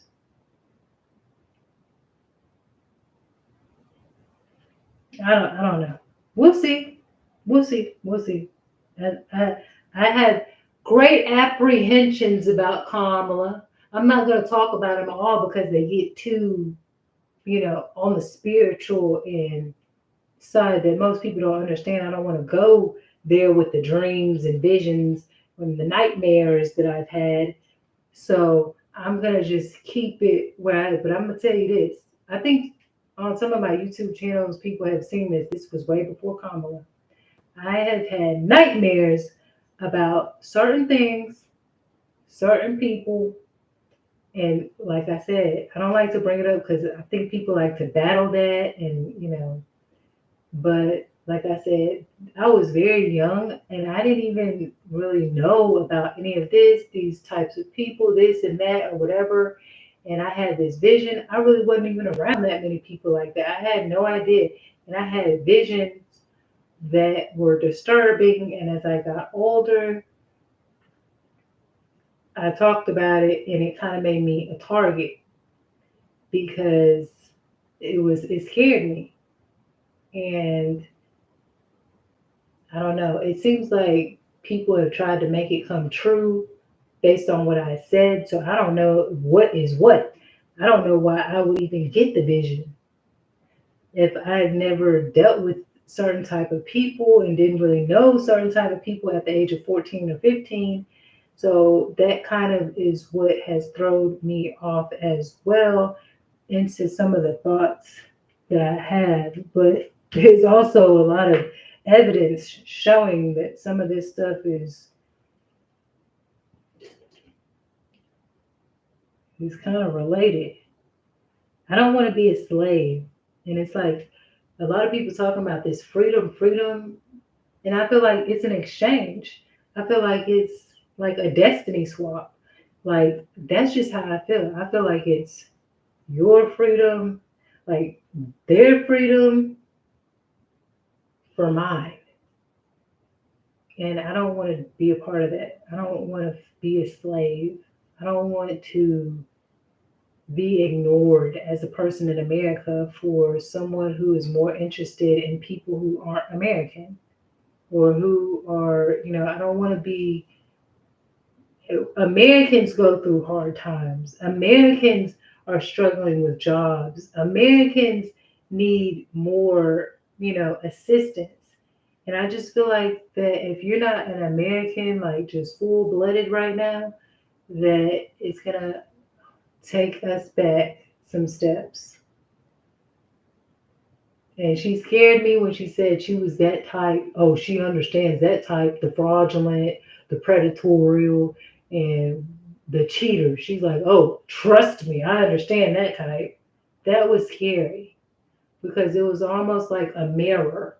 Like she was saying that she was that type. And based on the stuff that people are saying, I'm like, yeah, I don't, it's like double meaning type shit. That's that black magic shit I'm talking about. People speaking double meaning, which is where they can mock you and sit high and mighty after they've done what they've done to you. Like, I told you so. I didn't lie to him. I flat out told him what I was going to do. Imagine talking to, her talking to her friends and them laughing about it. That is something to laugh about in the most horrific way. I told him I knew exactly about the fraudster, the cheater, the predator, or whatever. Like that shit creepy to me. But I don't know. I don't know. And then like about the maid guy, she had to get away from him because apparently the African guy was married to a like a high priestess. So now if she, let's just talk on like a relationship level right now. So if she was pissed off about that, because there's rumor that she was a little pissed off about that, she gonna be trying to dabble in her own little black magic. She's gonna be ready to say, I am this and that, and I'm almighty and powerful, and look what I can do. I can, you know what I'm saying? When you get, she wanted probably this person to take her all the way to the top. She still got pretty far doing whatever. I don't know, but I just like how do you? I guess all the way from a lawyer to the vice president. Yeah, I would like to see the whole timeline. But yeah, it just I don't know the way she talks doesn't seem like she has experience. It seems like she just got there somehow. Like somebody just kind of gave her things. And sometimes people do that, but this person also got to have a good heart and stuff like that. But sometimes people do it because of favors that were done, sometimes nefarious favors. Like I said, I don't really know who she is. And so I just feel like, well, she could really prove herself by the way she talks, by the way she presents herself. And it's not a connection here yet. Like, I'm not really feeling the connection. So we'll see. This debate is not happening, Kamala. I want to badger Donald Trump and talk about all the bad things he did. I'm ready for somebody, excuse me, who is bold enough. Oh, and they are. Because that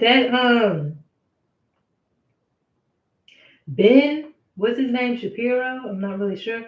Oh, listen to that video. He's really getting down into some facts. He was really talking about it. He put that video together really well. He worked on that. He had time to put it together. And I'm very impressed by that video. I love it because people are really like acting like Kamala is just really getting it. And so to hear the opposing side from somebody like Ben is like very clearing. It's a lot of clarity. To me, it is. It's showing that she ain't just winning like that. So people are gonna have to really say where all this is coming from because people are acting like they're not educated about Kamala. I don't even think, I'm gonna be real with you. I don't think Kamala likes black women that much. I've seen a couple of things with her interacting with black females, and it didn't really look like she was trying to pay attention to them too much. The only black females that I've noticed her really trying to give attention to are like Cardi B, who is the person who came out with something called Invasion of Privacy, and Beyonce, who's just someone that people use because she's like the most popular female singer, and you know, and Hillary Clinton tried to use that same thing, tried to get Beyonce to try to use Beyonce for her campaign and try to act like, oh, that's what made me do so well because I brought Beyonce. I saw them performing at the Hillary thing. It seemed like it wasn't even no people there. So I don't know, but using a black person to try to get up like your music, using their music and stuff, like, and then the song that she chose, I don't know. It was just like, what freedom? Who is she talking about? When she's saying freedom, when she's singing, when Beyonce singing that song Freedom, and Kamala is relating to it, who is she talking about? America is like known for freedom. So who is she talking about when she's saying she wants freedom? This is the land of the free. So who she not talking about Americans. Her audience is somebody else. She's already addressing other people, not America. And that is going to be the highlight. Just like she brought Beyonce on to do that. That is going to be the highlight of what she would be about. Addressing another audience that is not already a part of America. I feel like I'm talking like Donald Trump. But anyway, yeah, addressing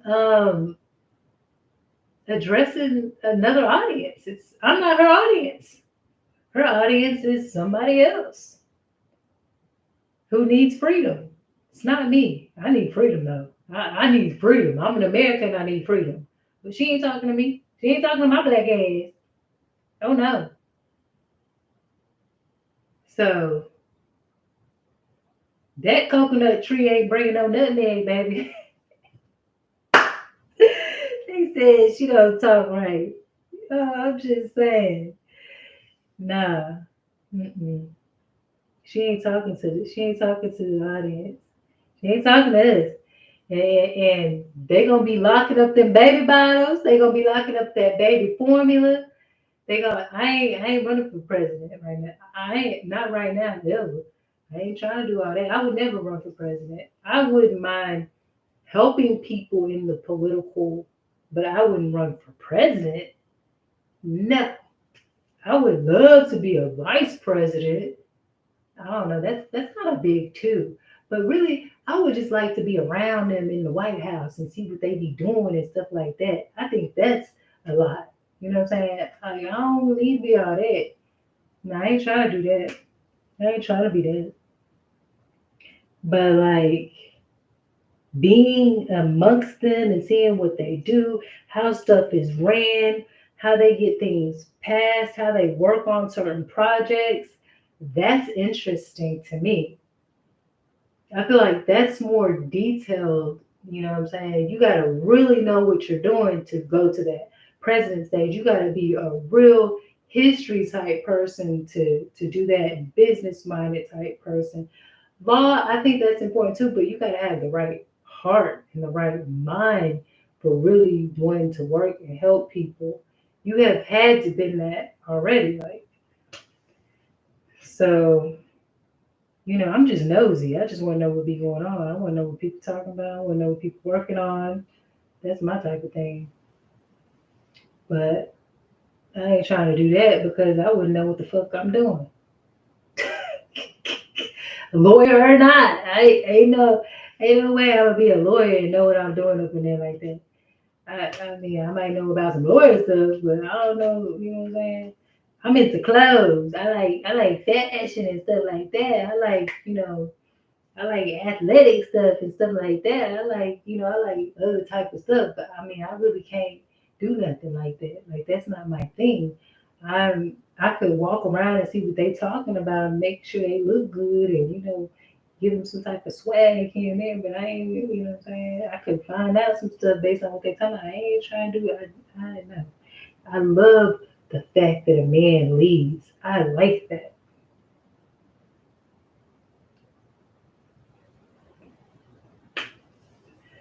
So we'll see. We'll see. But you seen how ready she was. She is so ready to stomp Donald Trump to try to get him to be on his dark shadow side. She wants him. She know he's not gonna really go all the way there. She wants to have a debate with him today. She came to Houston. She came to Houston today. She came real quick because she said, "Let me hurry up and do a debate with him and call him all this fraudster stuff and all this shit before he could think about it." Yes, ma'am. She came to Houston today. Did her whole speech. She was all fucking smiles. She said she's ready to debate him. You better be ready to debate him politically because you coming with all that drama and that housewife stuff and all that drama. That only gonna get you so far. These people want to know what you got planned for their life, not your past and Donald Trump's past.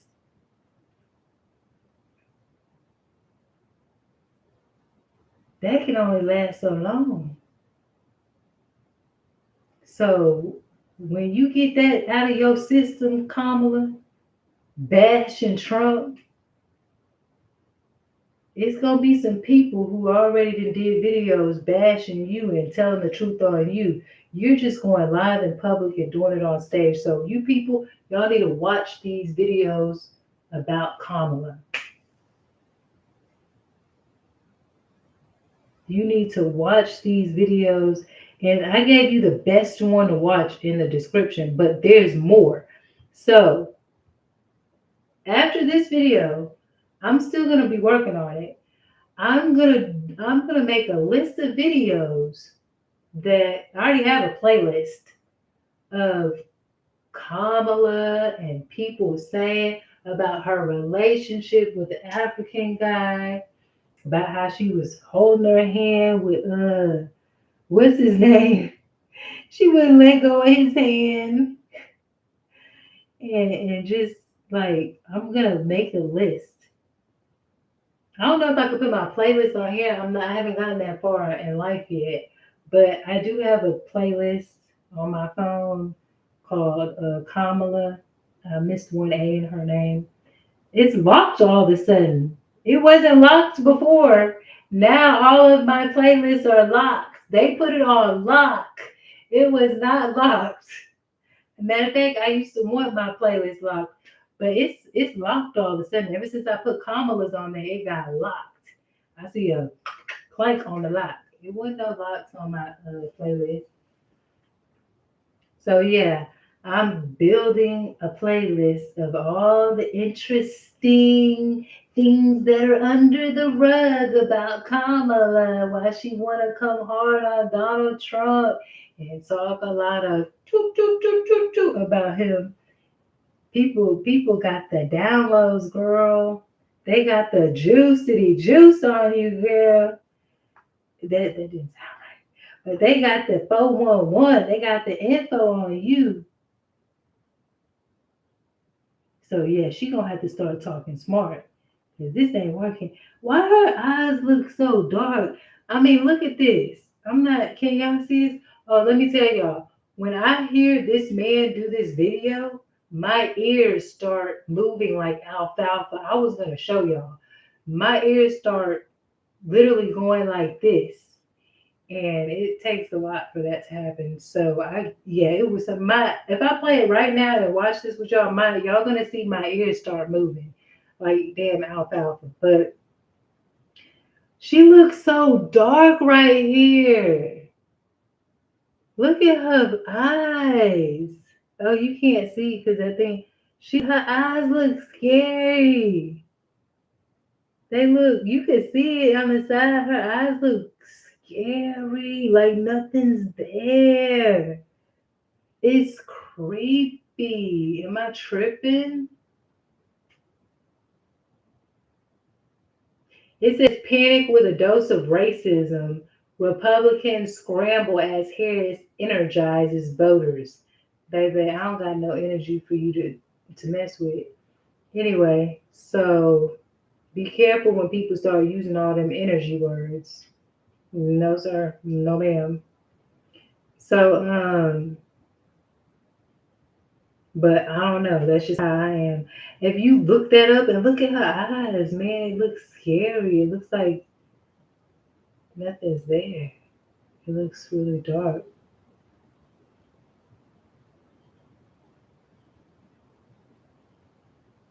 So yeah, I see them trying to wear the pearls now.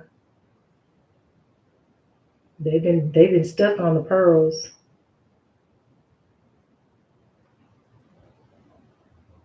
They can't get past the pearls.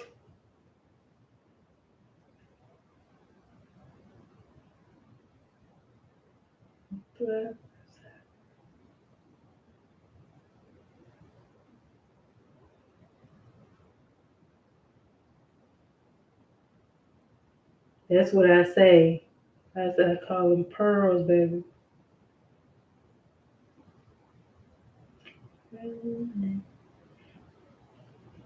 Listening with the gangster, pearls in the back, sunroof top. Anyway, I had to remix it. So I say pearls in the back, sunroof top, chilling on the scene. Anyway, I mean, I feel like pearls are for much older women. I mean, I don't know how old she is, but it just depends on how you wear it. They be stuck on them damn pearls.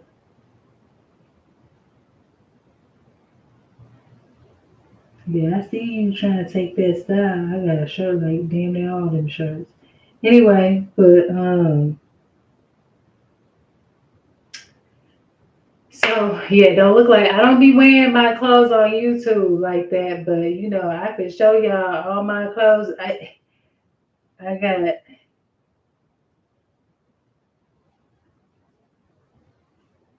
my dress clothes, my dress shirts. I got plenty of them like that. But anyway,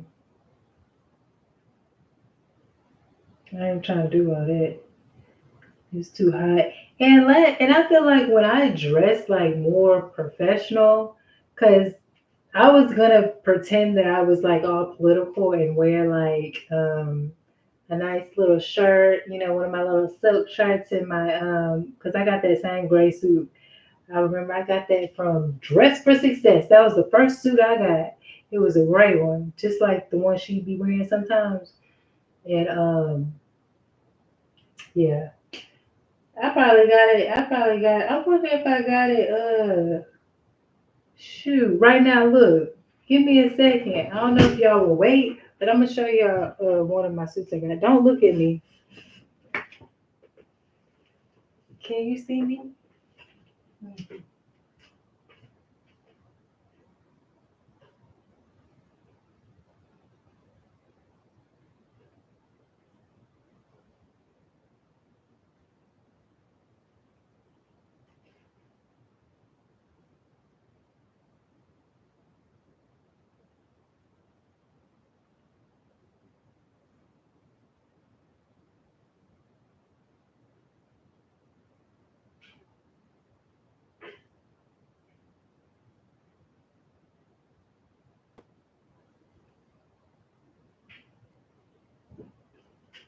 Okay.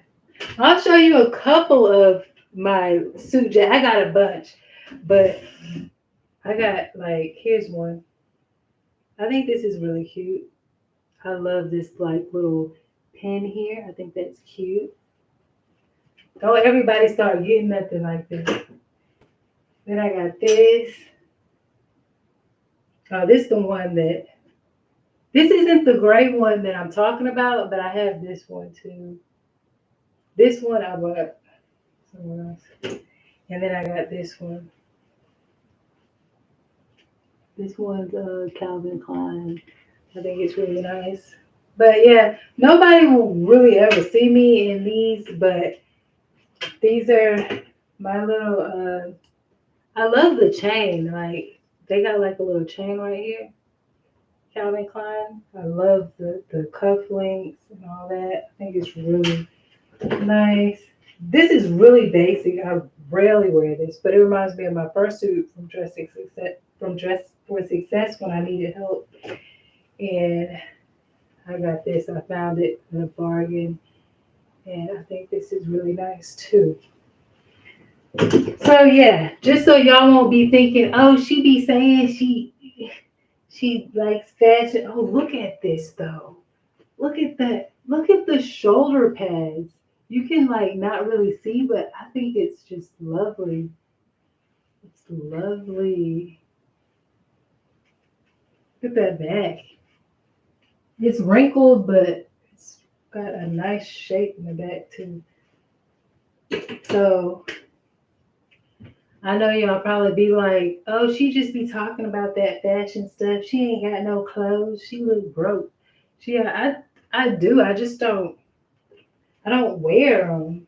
Like, I kind of want to try this one on right now, though. Let's see what it looks like.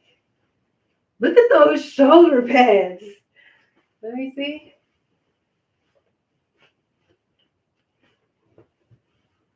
Oh yeah, I like that.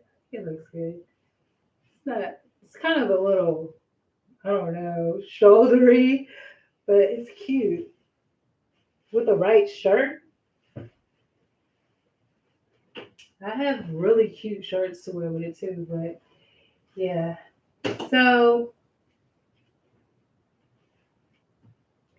if I, no, I'm not even gonna say that. And then I have really cute shirts to go with that. So yeah, I wouldn't mind dressing a couple of people in the White House. That would be, my little thing. But I don't know. Like some of those shirts that Kamala be wearing, I already had like those type shirts. I'll show you a couple, and then I'll be that'll be it for showing you. Let me see. I gotta find some.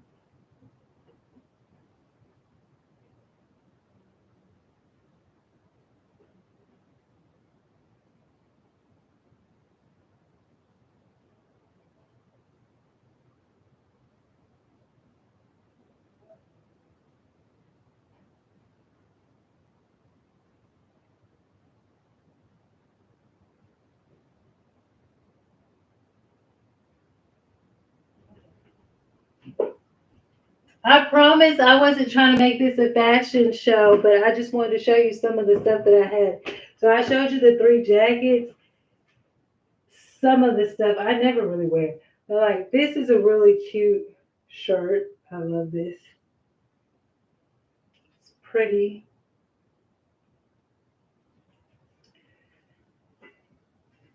I'm showing this because people probably think, oh, she's lying. She don't be having no cute clothes. I think this is kind of the tops that she be wearing. That I've had this for a long time, and this is kind of like you tie it right there. It's kind of crooked. Gotta see it better than that. Maybe push that back like that. It's a really cute shirt. Oh, excuse me. Oh, so y'all want to act like y'all disappearing all of a sudden that I'm showing clothes? Like, oh, no, we didn't see those. We didn't see those. You're not that. And then like this. super cute. So like, yeah, you can't tell me people don't be liking my little style, and because I don't be just like wearing it everywhere, that you know people can kind of copy off of some stuff and be like, oh, it's not her because we never see her dressed like that or have that and blah blah blah. I also even do this, like, you see that, and that is one of my friends. We went to the store and this thing became super trendy. All the girls be wearing that now. But yeah, so yeah. So yeah, if you missed that, I just showed all my little cute stuff. I know people want to hide and act like I'm not about that life, but I am about that life. I'll be making my little collections and stuff like that here and there. But yeah, so that's what Kamala is wearing right now. She's wearing this style right here. She's wearing this style. Tie it. You could do the bow, whatever. That's what she's wearing. She's wearing that style. And a lot of people are wearing this style too, but this is kind of older. Let me see. With the little ruffles here. So yeah. I see her show a little something. She kind of wearing this one too. She kind of wearing this one too. It was like a little something showing. So yeah. But anyway, enough of that because I could probably have fun with that all day. So we're gonna see what she's about. I just wanted to come up here because I'm so upset with people just like acting like she is winning by smashing Donald Trump, and like, let's move on. Let's go to something else. Let's not, and showing that you just want to. I mean, I guess maybe that's what people do to compete, but he could do the same thing to you. And if he does that, then I don't know. I don't know what you're gonna do. But even if he doesn't, other people are doing it. They're gonna be making lists about what you've been up to. They're gonna be making lists about your dirty little secrets and stuff like that. And it's not gonna be good. And my main point about it is she wants Donald Trump to be unprepared. And she may know that he doesn't know all the stuff about her, but she's been doing major research on him and trying to find dirt on him. That's very like housewife type. And so she's super eager in debating him because right now, girl, we can just make a fucking clips of you in certain things, and we could put this on a projector and just he don't gotta talk at all. He could let the videos talk and just, oh, here's her in a relationship with a married man. Oh, here's people saying she wouldn't pass this, she wouldn't approve this. Oh, here's her um, not submitting evidence. Here's her, you know what I'm saying? So it would not be good. And all she's going to do is say, no, no, no, no, no, that didn't happen. People are saying it though. Like these, even white ladies, they're not lying about this stuff.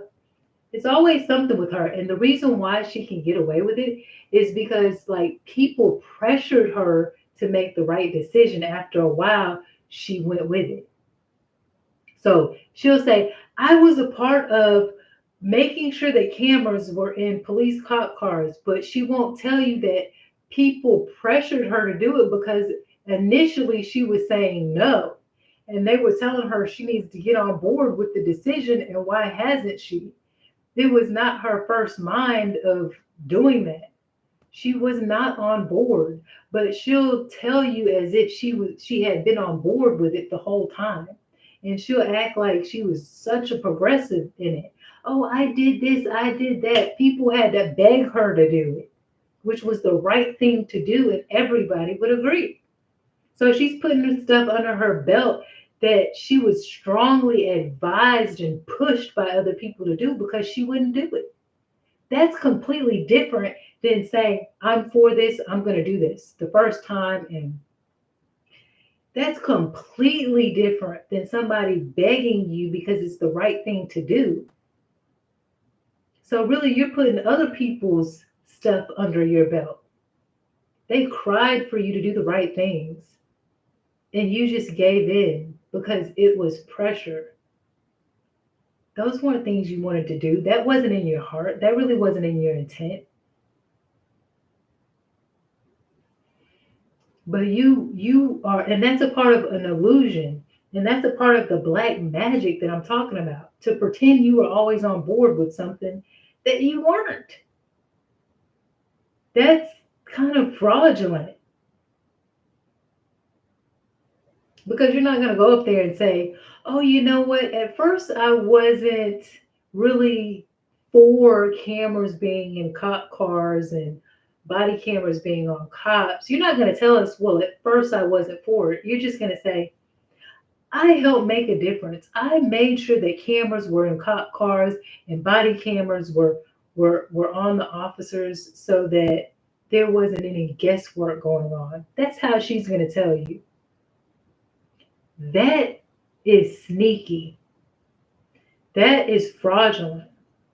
That is putting other people's intent under your belt when it wasn't your intent initially. That to me is manipulation, to pretend that it was you all along and it wasn't. That's, in a sense, that's deceitful. You know in the back of your mind that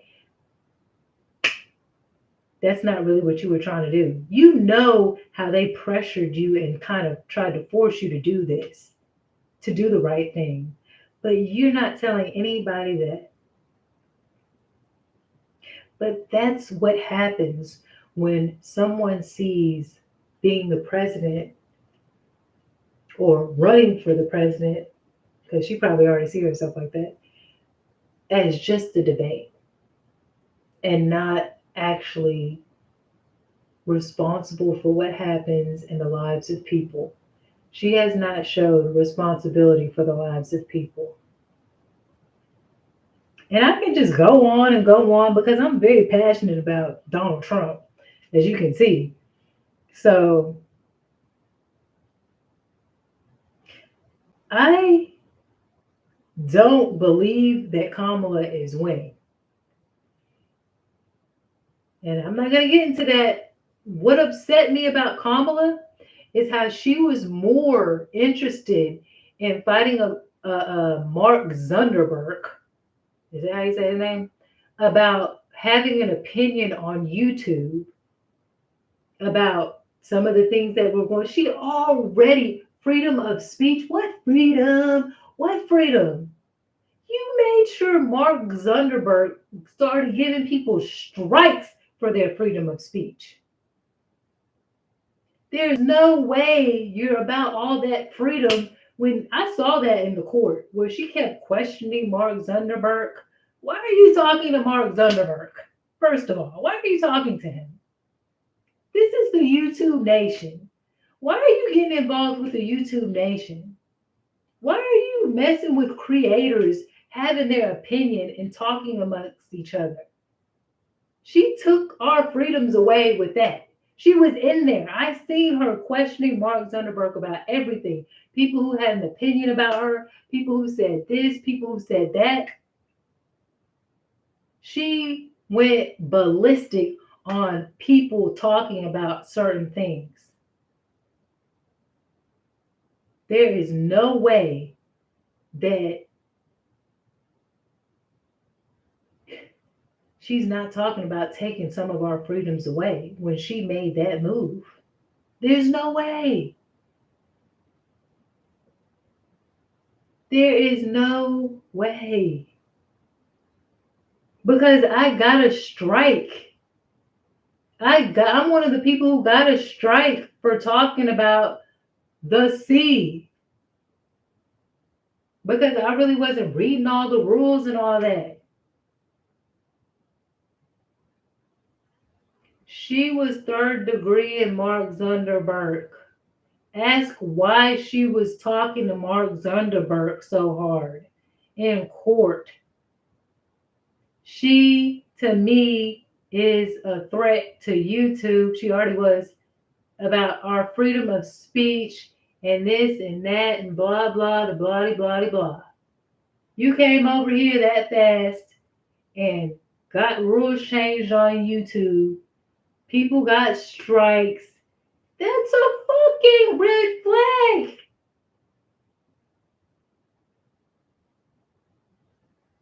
That's a red flag that she was talking to Mark Zuckerberg about YouTube and people speaking out on their opinions.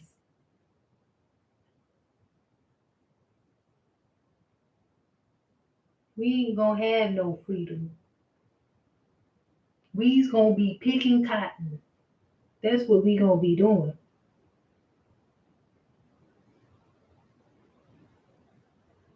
You gonna you gonna wish Donald Trump was your master.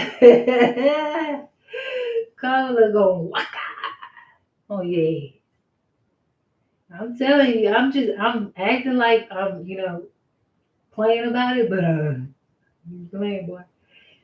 Yeah, you gonna be wanting Donald Trump. That lady don't like no black person. She be taking stuff from black people. She don't like no black woman like that. Them pictures look photoshopped. She use a black woman, copy off of a black woman, deal with a black man, a black woman's man. That woman don't like no damn black woman. Unless it's Cardi B, misinvasion of privacy, and Beyonce. We run the world. We run the world, and we run the world. Yeah, we run the world. But she was running a Drake just a couple days ago, cause Jay Z was tripping. Yeah, we run the world. Hey, Jay Z running out of money. Jay Z tripping. Drake, what you got going on? Somehow we run the world. That girl was trying to find a man to be undone. I tell you that, and she Beyonce. You know what I'm saying? Creative writing is just, that can deal with imagination, anything, just expressing yourself. It don't gotta literally be how you feel all the time. So I don't know. But if y'all want to run the world, females, go ahead, do your thing. I'm gonna be sitting here watching, and hopefully I'm gonna be sitting here trying to ignore as much as I can. I'm gonna be closing my eyes, praying like I'm on a roller coaster, and I know this damn thing about to drop. So let me go somewhere where I could. Oh no. So mm-mm. And I feel like also, if Kamala is winning, there's got to be some haters against the people who going against Kamala. They gotta be picking her, and this is very immature and fucked up and petty. If Kamala is winning, then them damn gang stalkers that they didn't set up in houses and shit and to gang stalk people. If she winning, they gotta be they gotta be going against the people that she hate or that she's doing stuff to. They gotta be, man. I don't know why the word Rico just popped up in my damn head, but I'm gonna let that go. Anyway, so I don't know. Rico just popped up in my head. So if they got these people who hate certain people because things come out and stuff like that. So they like, oh well, we hate that person. That person don't want to vote for Kamala, so we're gonna put money into that. I just know one thing: y'all better watch where that money coming from, and y'all better also what that's called when you get people from other places where you're not supposed to. They're not supposed to be donating and giving certain people money because they outside another country or whatever like that. Y'all better watch out for that. Y'all better watch out for India coming in and bringing her some money. I don't know, but something just telling me that. I could be totally wrong, but just something telling me be careful. Something telling me be careful of Rico and be careful of bringing money in from India because is that legal? I don't know if that's legal, but they got a lot of money.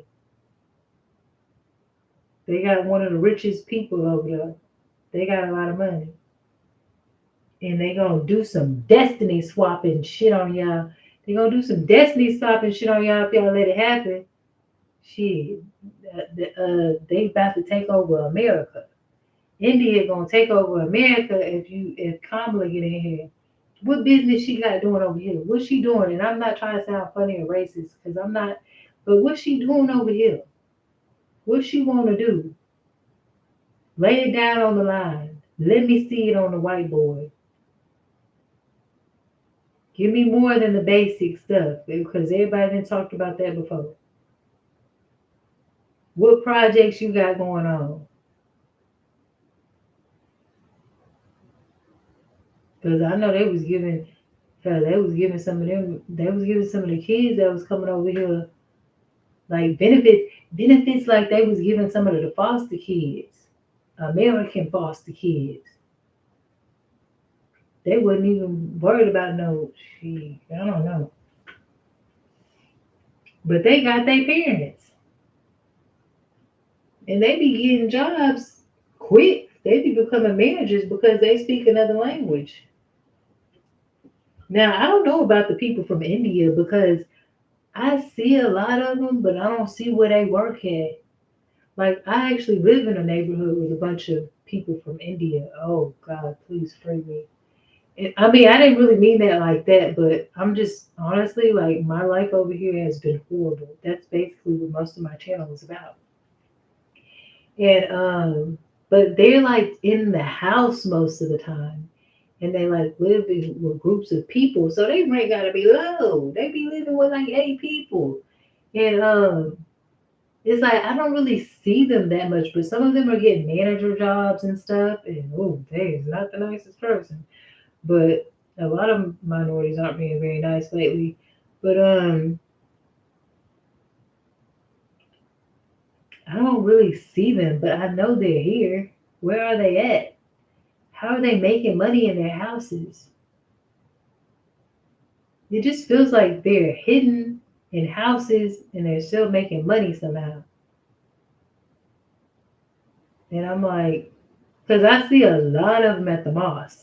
Like when I'm driving by, I see a lot of them parked at the mosque. But I know they be at gas stations. Over here where I'm at, one of them owns the Walmart. Oh God, well, the harassment is on another level. They slowed down though because I took some pictures of how horrible their store was, and but they was harassing the shit out of me. They was damn near saying my real name. I ain't even give my real fucking name. They having people follow me around and shit. It was fucking crazy, man. But I don't know. Yeah, I'm like, man, that's probably why they got all them. Every milk carton was had dirt on it, mud, dirt. They had mold. I'm like, so one day they made me really mad because they were really pissing me off, and I just looked up and noticed all the mold that was right above the fruit. I mean, above the vegetables, and I said, you know what? I'm just gonna report why y'all are like kind of gang stalking me, saying my name and saying stuff over the intercom and doing little things. I'm going to show how you're not doing anything in here. And I'm going to record all of the dirtiness that's in here. Because this is enough for the FDA to come in and give you some strikes and red flags. I have video footage of it, and they've been trying to treat me nicer, but not. They do little things still here and there. So, mm-mm. And then they try to play a song talking about sorry when I started recording that shit, taking pictures. You wasn't sorry when you was abusing me. You weren't sorry when you was abusing me and laughing about it and having people do stuff to me and all this and that. You wasn't sorry then. You only sorry when you get caught. You only sorry when people got the evidence. So I'm like, where are they? I don't know. I've seen them in a few workplaces. Very. Ooh, I seen this one. She was young. She was about a little bit younger than me at the time, and she was super rude to me. She was telling me, "Oh well, you don't know how to do this," and I said, "I'm the best one at this. What you mean?" And I wasn't lying, and she didn't say nothing else. But oh, she was talking to me like she was gonna dominate me. But I knew myself, and I knew what I do. I know what I do in there. I went straight ebonics. I know what I do in there. I know who I am in there. I know my productivity in there, and I know you. And ain't nobody faster than me in here, and don't nobody do it like me in here. And you don't beat me. I'm just being honest. I'm not being funny. So don't sit up here and try to dominate me because I will tell you the truth. And that's how it is. And she ain't got nothing to say, man. She ain't got nothing to say. You trying to compete with me and race me every day. Man, you can't beat me at this. I'm gonna be real with you. But you know what I'm saying? That's retail stuff. But it was just the way she talked to me was so rude. It was like I don't like that aggressive like stuff like when I believe like kind of talking cordial to people, asking nicely and still getting the job done. I don't really feel like you have to completely dominate over people. Hey, go do this. And oh, you're not this and you're not that. And don't talk to me like that. I'm not the one. So, because real power is being able to be cordial with people and still get things done. You don't got to be abusive and rude to people to get things done. And, even what's his name? Rams Zaki or whatever his name, I don't know. I don't trust him either. Even though he's a Republican, I don't trust him. Well, these people pretending they're Republicans, just like what's that? Candace Owens. I don't know where this girl from, but this girl was a Democrat. Now she a Republican. She a she a hopper. She be, what I'm saying? And you can switch. Nothing's wrong with that. But I feel like hers is for clout, and I'm gonna tell you why. The reason why I got a problem with Candace Owens is her opinion about Floyd. She was so how the fuck are you for black people? Even white people know you was wrong. How are you for black people, Democrat, and then you want to come over to the Republic side, girl? We don't want you. And then and talk about Floyd deserved it. He was on drugs, girl. We seen that video that Kamala was trying to hide by not wanting cameras. Anyway, we seen Floyd was innocent. He wasn't doing nothing wrong. He was fucking complying. He might have said, "Oh, I'm having a hard time. Can you sit me up?" I don't know, but he was fucking complying. And why is people who are innocent doing the right thing? I couldn't believe that this Candace Owens is married to a white man. Girl, you're out of here. Yep, I know. That's why my nose itchy. I mean, and then you got the nerve to be acting like you're for black people. You're for Democrat black people. What was that movement she had? Black. I don't know. Black or crack something. That's what it must have been, because it wasn't good. How you married to a white man, which is perfectly okay, but you're saying you're part of this big black movement. You got all this black power, but then you turn around and say Floyd deserved it, and then you want to come over there and then be a Republican all of a sudden? Oh no, ma'am. Oh no, ma'am. I don't give a damn if you're a fucking Republican or a Democrat. Everybody knows that what happened to Floyd was unjust and he did not deserve what happened to him. Whether he was on drugs or not, he didn't look like he was on drugs to me, and he looked like he was complying to me. So I don't see, I wouldn't want her in any party because I don't trust her. She seems like a clout chaser to me. She hopping from what's hot to what's, oh, Republicans hot now. Oh, I'm going to do that. Okay, that's great. Whatever. If black people want to change their party, I have nothing.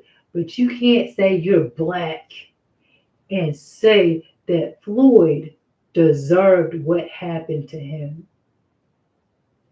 I cannot respect this woman after that.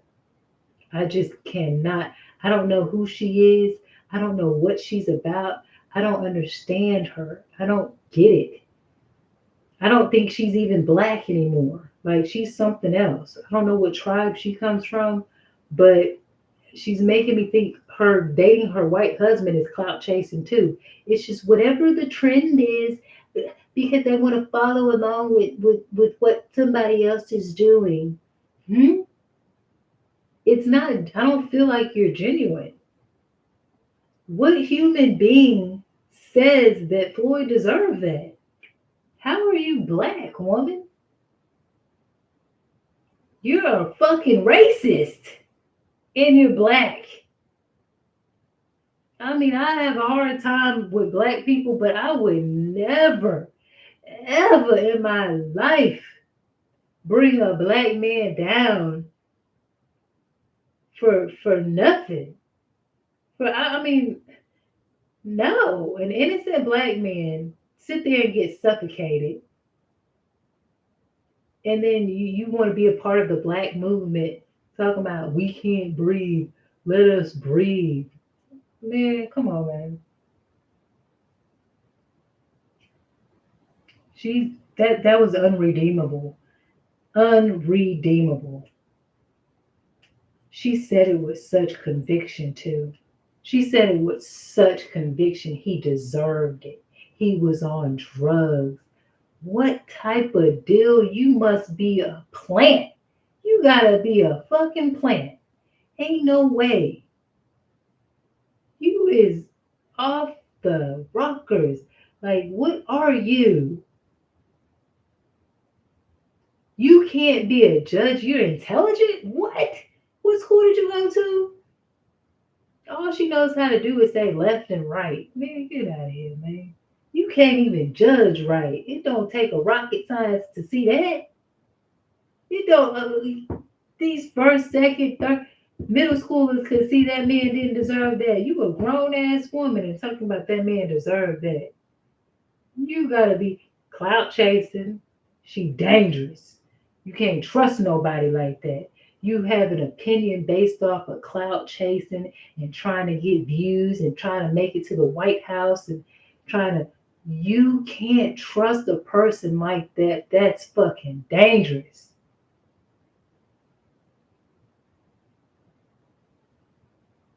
And what made her switch to Republican? I don't know. Oh, she was clout chasing. It wasn't about genuinely switching. It was I mean, I don't know. I don't know who this girl is. I don't know who she is. I mean, I wasn't no Democrat, but I wasn't gonna say that about that black man.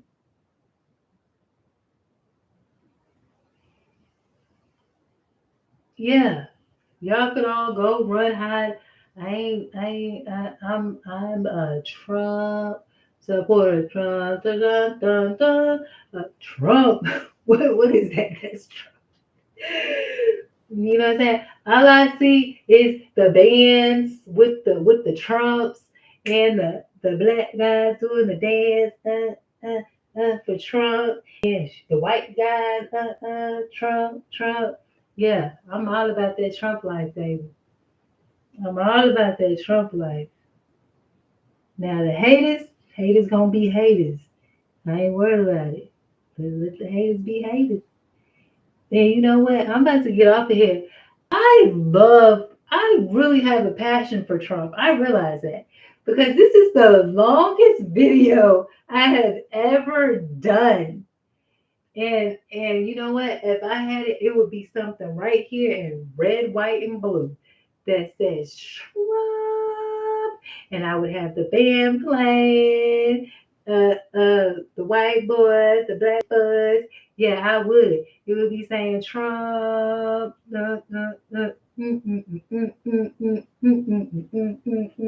Hey, you know how they be doing that spin move and yeah. 2 hours and 50. That's almost 3 hours. I'm a Trump girl. Anyway, so that's it.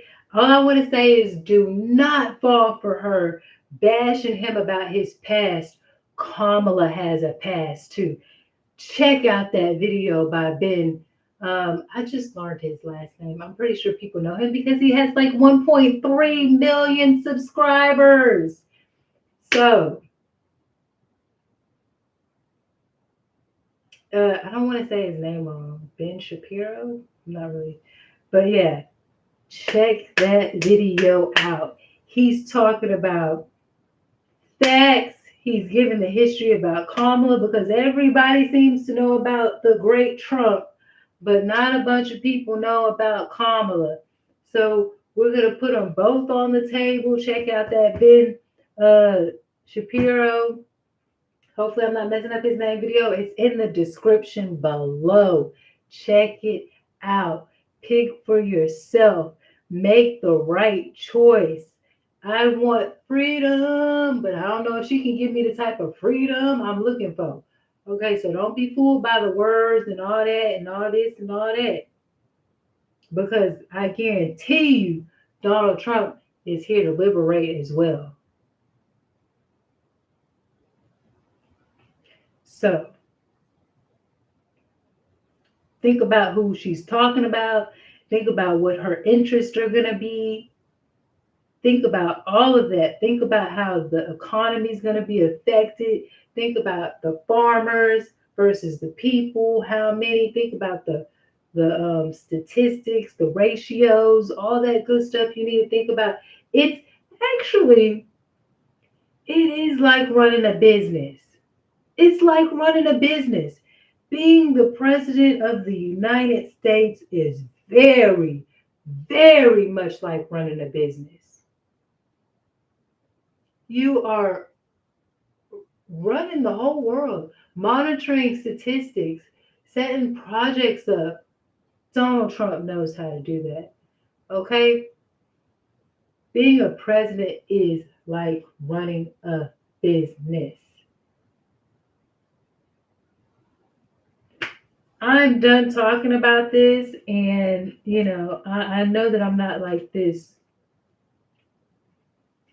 well dressed, politician dressed in a suit and talking all proper. And, I use cuss words and I do all those things. So, excuse me if I was a little too much for you, but I just wanted to get my opinion and my point across. And I will talk to you guys later. Bye.